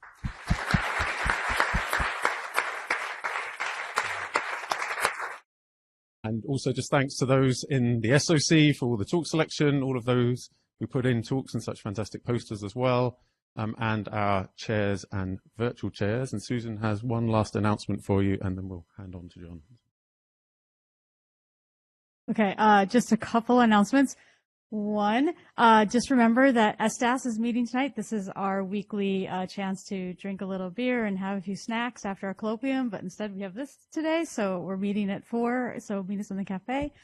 The workshop is happening tomorrow, so all of you are invited to come and learn more about how to run the pipeline, data analysis tools, proposal planning, web PSF, all our topics we covered tomorrow. The weather's looking just a little iffy in the morning. So please watch the Slack channel. I might be forced to push it an hour just to make sure no one has to drive through icy roads to get here. So look on the general Slack channel. I'll make some call by 7 a.m. to be sure whether we're having it on time or pushed out a little late. So again, thank you all for coming. This has been such a treat.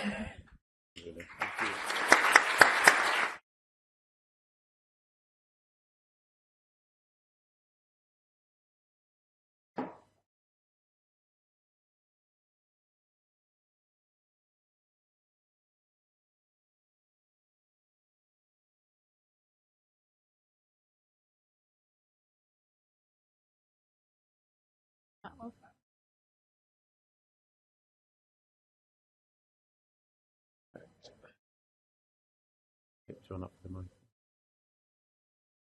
Yeah. We're going to use that one. That one? Okay. Thank you. Jimmy, you want to wander? Yeah. And we flip it on up here.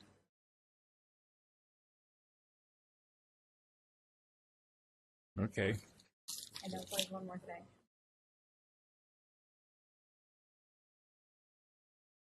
All right. Sounds like it's working. Sound check. All right. Well, my golly. Here we are at the end of a fabulous conference.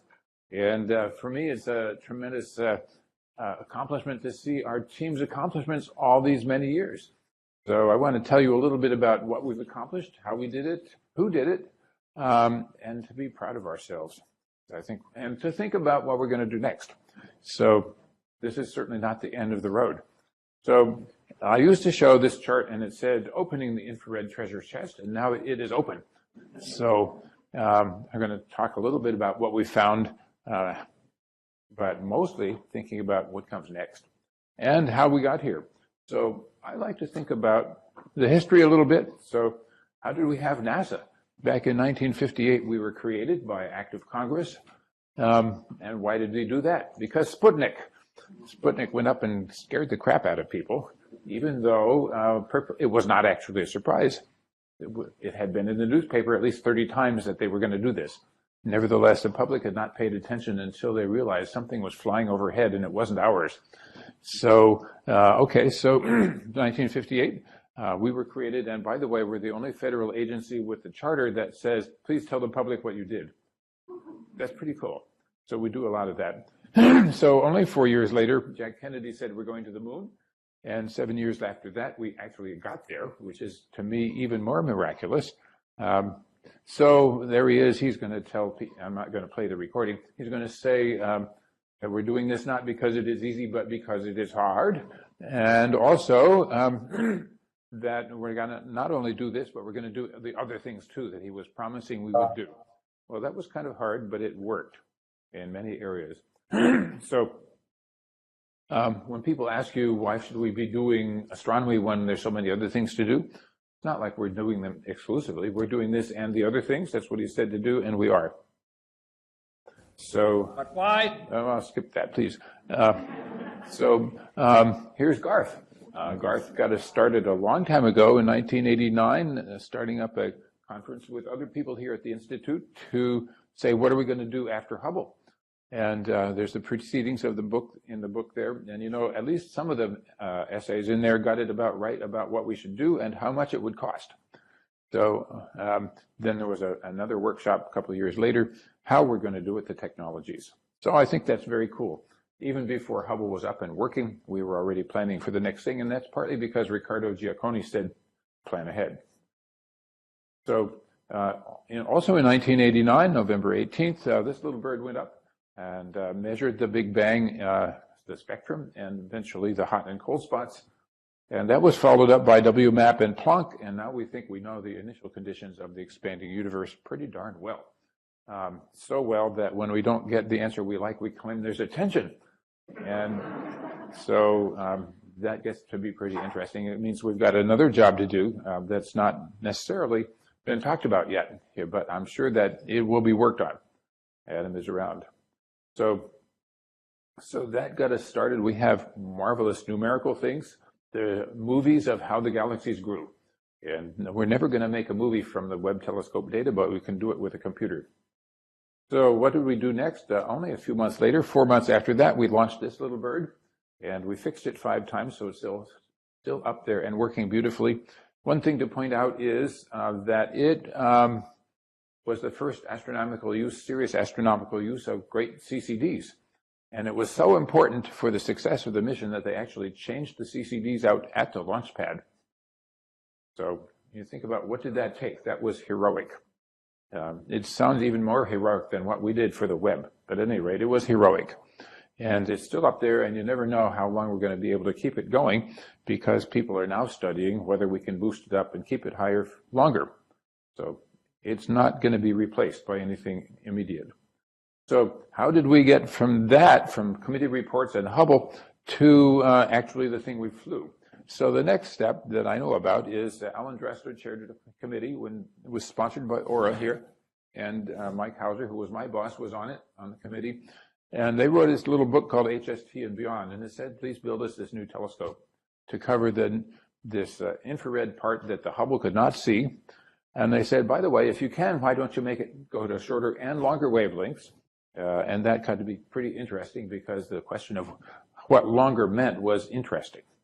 Now, we have MIRI now on the Webb telescope, and that was not a guaranteed thing. But people here pushed quite effectively for it, and the science for it is in the report, in the HST and Beyond report. So anyway, Alan Dressler met Dan Golden, who was the head of NASA at the time. They got on quite well. I think they're both from the Bronx. So at the AAS meeting in January of '96, which I did not get to go to, Dan gave a presentation, and he got a standing ovation by saying that we were going to build this telescope and bigger than what Alan asked for. So I think of that as our first peer review. So he actually took quite a very personal interest. He came around to the AAS meetings more than once to see how we were doing and to tell us that he was going to review the heck out of us if we didn't get it right. So anyway, so we did, of course, then have successive decadal surveys that said this is a good thing to do. We were the top priority in the year 2000, and the 2010 was built around it. And then people didn't know quite what to do when 2020 came around because we were supposed to be launched by then. But anyway, you know what happened.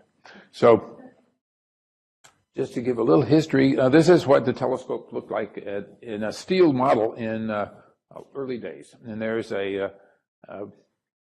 Goddard portion of the science and engineering team out on the lawn in front of Building 8 at Goddard Space Flight Center.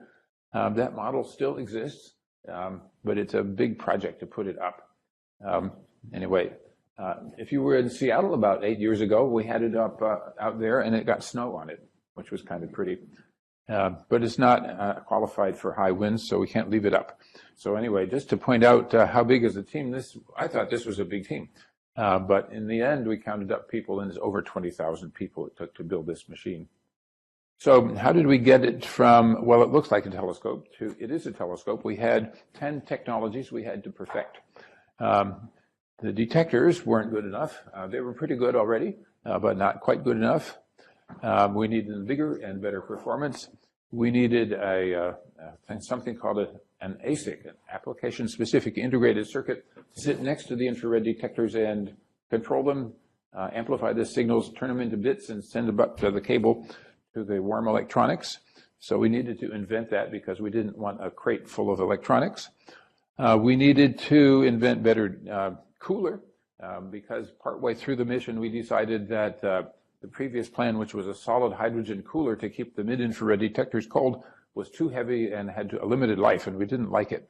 And I think now we're pretty pleased that we have an unlimited lifetime cryocooler.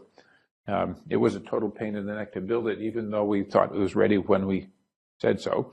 We had to learn how to make a giant sunshade. You see that thing, oh, that's amazing, a big piece of plastic. Well, there is no big piece of plastic. You have to stitch it together. And then it's made of 5 layers, and they're curved in a special way, so a whole new kind of mathematics has been invented to design that thing. So just to give you a sense of the huge accomplishments, obviously the primary mirror was an accomplishment. And anyway, on and on, we had to figure it out. So who did this? Well, there's Bernie Siri. He was the first person that I worked with a lot. He was the study manager. He made sure all those new technologies happened. And he's still around. He's retired from NASA and worked for USRA after that. Then in 2002, we selected the main teams. We selected the major contractor, Arthur Grumman, it's now called, it was TRW at the time that we chose them. And then Phil Sablehouse took over managing the project at that time. Then in about 2011, it became obvious that we didn't have enough money or time in the project. And Senator Bukowski sent us a letter that said, please get us a better plan. This is really terrible to come back every year saying you don't have enough money. Why don't you get it right? So the answer was get some review committees, and we had 2 of them chaired by John Cassani from JPL. And the basic answer was, yeah, there's no other way to do this project. This is what you have to do if you want to measure these things. And they did good work, did not ask for enough money and time. So that's about as good as a report as you could possibly get, considering how deep a hole we were in. And so our mutual governments in the US, Canada, and Europe all said, okay. And however, they did insist on a change of staff, so Bill Oakes took over the project management. And he was also great. I don't think Phil made mistakes, but he just was not in a position to ask for a lot more money. Okay, so here's Senator Bukowski, who many of you may know now, but she's now retired. When she was a youngster, she wanted to be a scientist. And she had a chemistry set, and she loved to tell this story. And so she knew what we were up to. And she was very proud to have 3 Nobel Prize-winning astronomers in her territory. So anyway, she supported us, and she was very forceful, not only in getting what she wanted, but in making sure we would do what she needed us to do so she could do that. So, okay, thank you, Senator. So who else had been working on this for us and with us? This is the science working group that we chose in 2002. There are several categories in here. There are the instrument leads in the US, in Canada, and in Europe. There are, and by the way, they all get guaranteed time observing. There are interdisciplinary scientists, and they get some. And there is the telescope scientist, that's Matt Mountain over there, he got some. So these people basically all stuck with us for 20 years. And so they did their work. Some of us are ex officio, meaning I'm on the team because I'm a NASA employee doing my job. And then the NASA team of scientists at Goddard Space Flight Center, here we are. And I want to give special call out to John Gardner, because John is deputy senior project scientist. And so he was actually the person who coaxed and cajoled the science team into doing its thing all this time and work every day with scientists and engineers to do the right thing. So it's good. So most of these people are still around doing their thing to make sure that our great observatory is still behaving. Some of us, however, now get to retire. So what have we accomplished? We have submitted a suite of papers to the PASP, and here's the first one, and John Gardner is the lead author.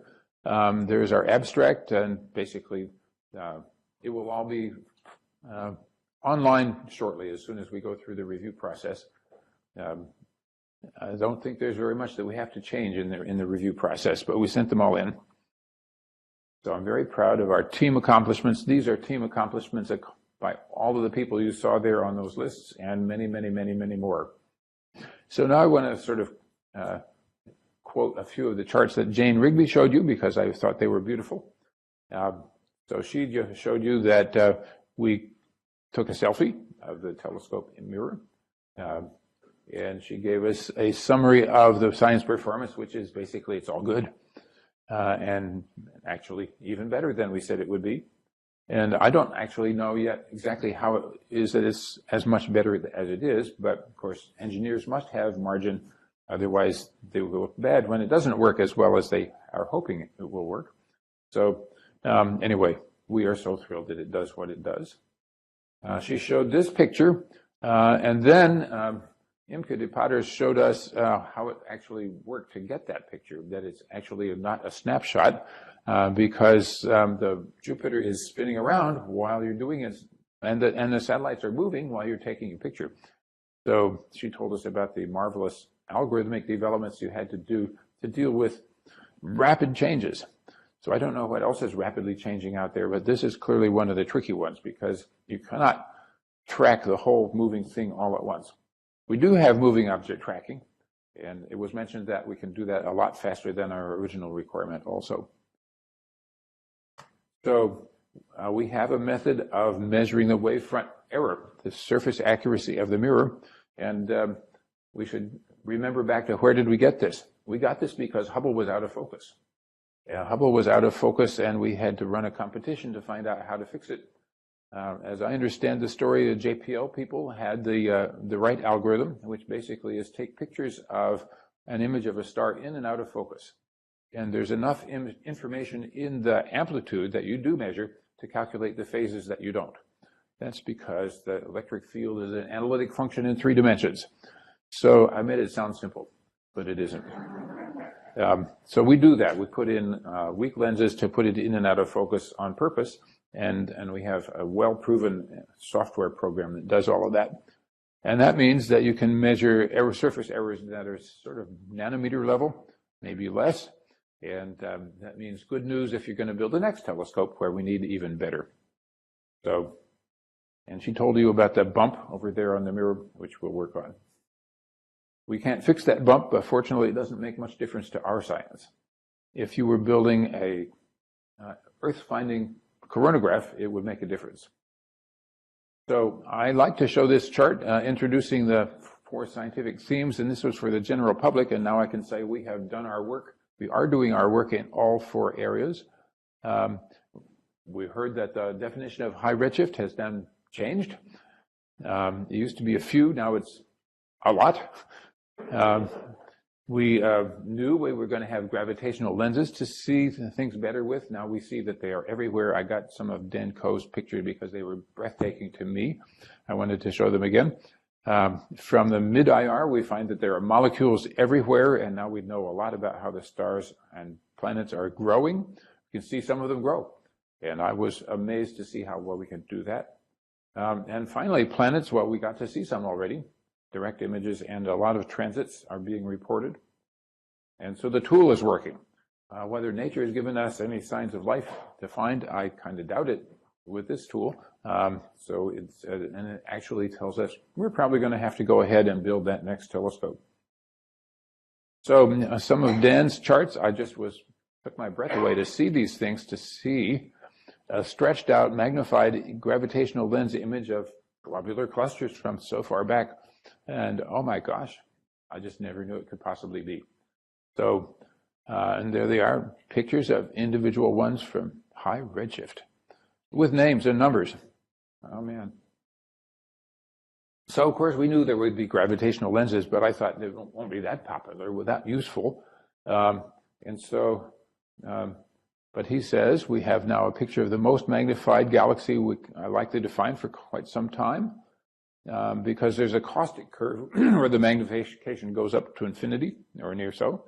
And if things just happen to be on that curve, you get a lot of magnification.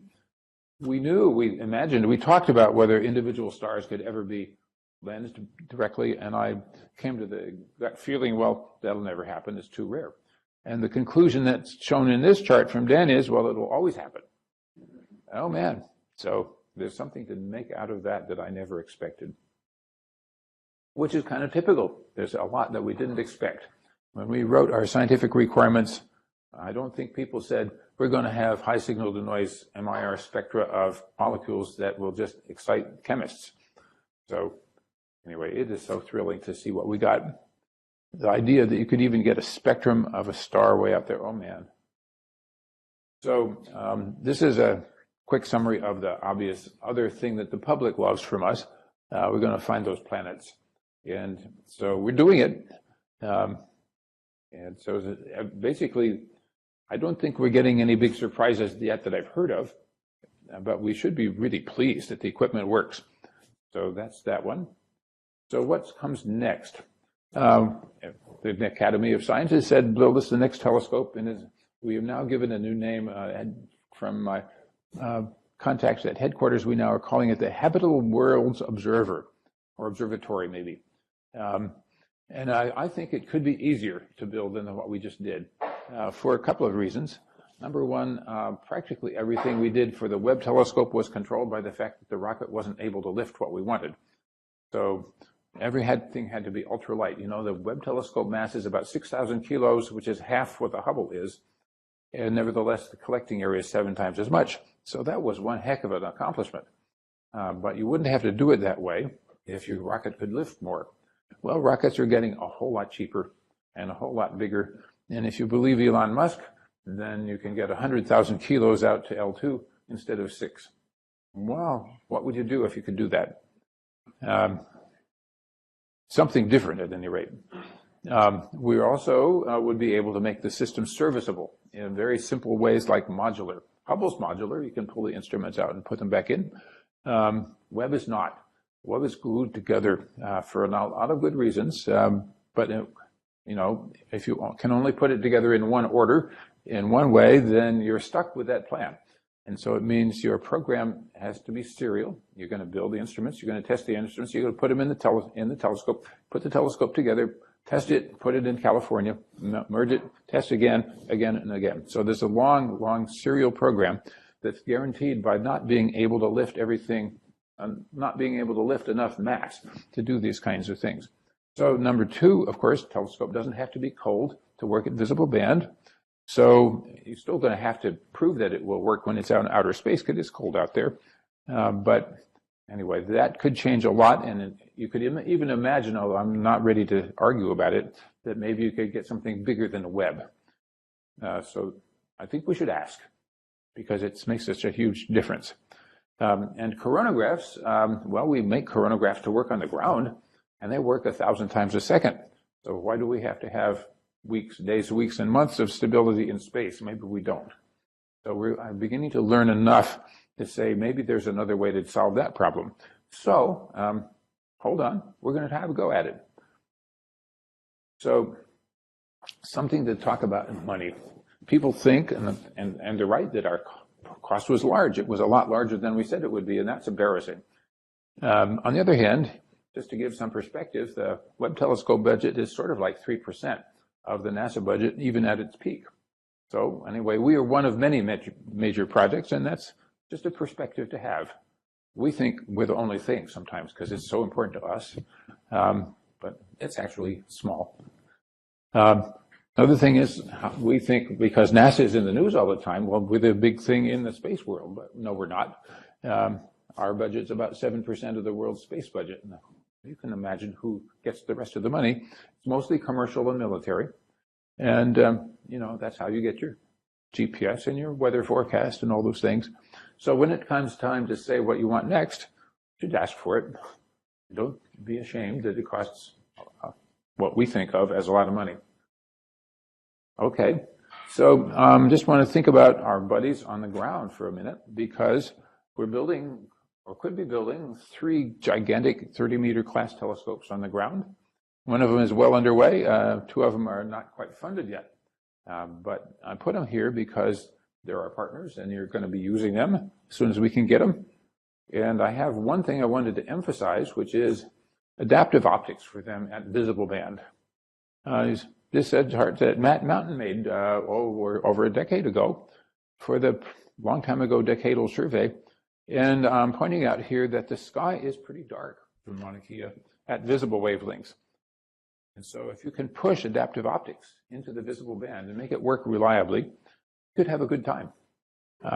You could get 10 to the 4th or 10 to the 5th factor of observing speed for point sources for the same telescope, and then compared with a smaller telescope you could have in outer space. It's a big deal. So we should be supporting our ground-based observing teams, telescope teams, to make that happen. Not that it's easy, but we should be helping them get the resources that it takes. That's a breakthrough that's available. It's hard, but it's not impossible. I'm in the sort of world of, if it's not impossible, let's do it. So to wrap up, congratulations to all of you.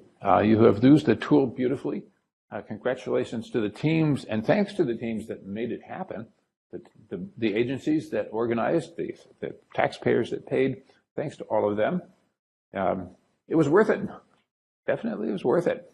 Everything that we did has turned out to be worth it. And despite all that night and weekend and travel on airplanes and stuff that wasn't so pleasant all the time, look what we got. So we are here. This is a celebration party, and we're just getting a first peek at what's out there. It's not the last thing we're going to do. We've got 3 pretty interesting telescopes coming online quite soon. Euclid, Rubin, and Roman. So pretty soon we get to do new domains of science collaborating with them. So I don't know what that will tell us, but something. We're going to build a habitable worlds observer, and then let's try adaptive optics for ELTs. So that's my recommendation and my thanks. So thank you for doing it.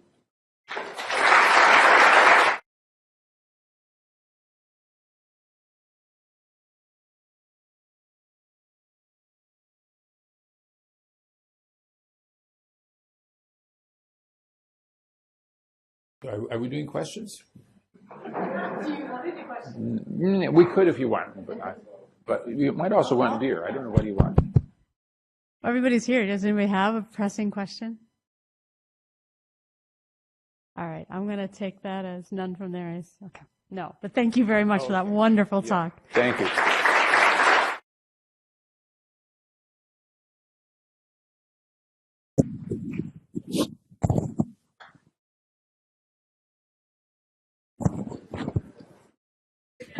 Spectacular ending to the conference.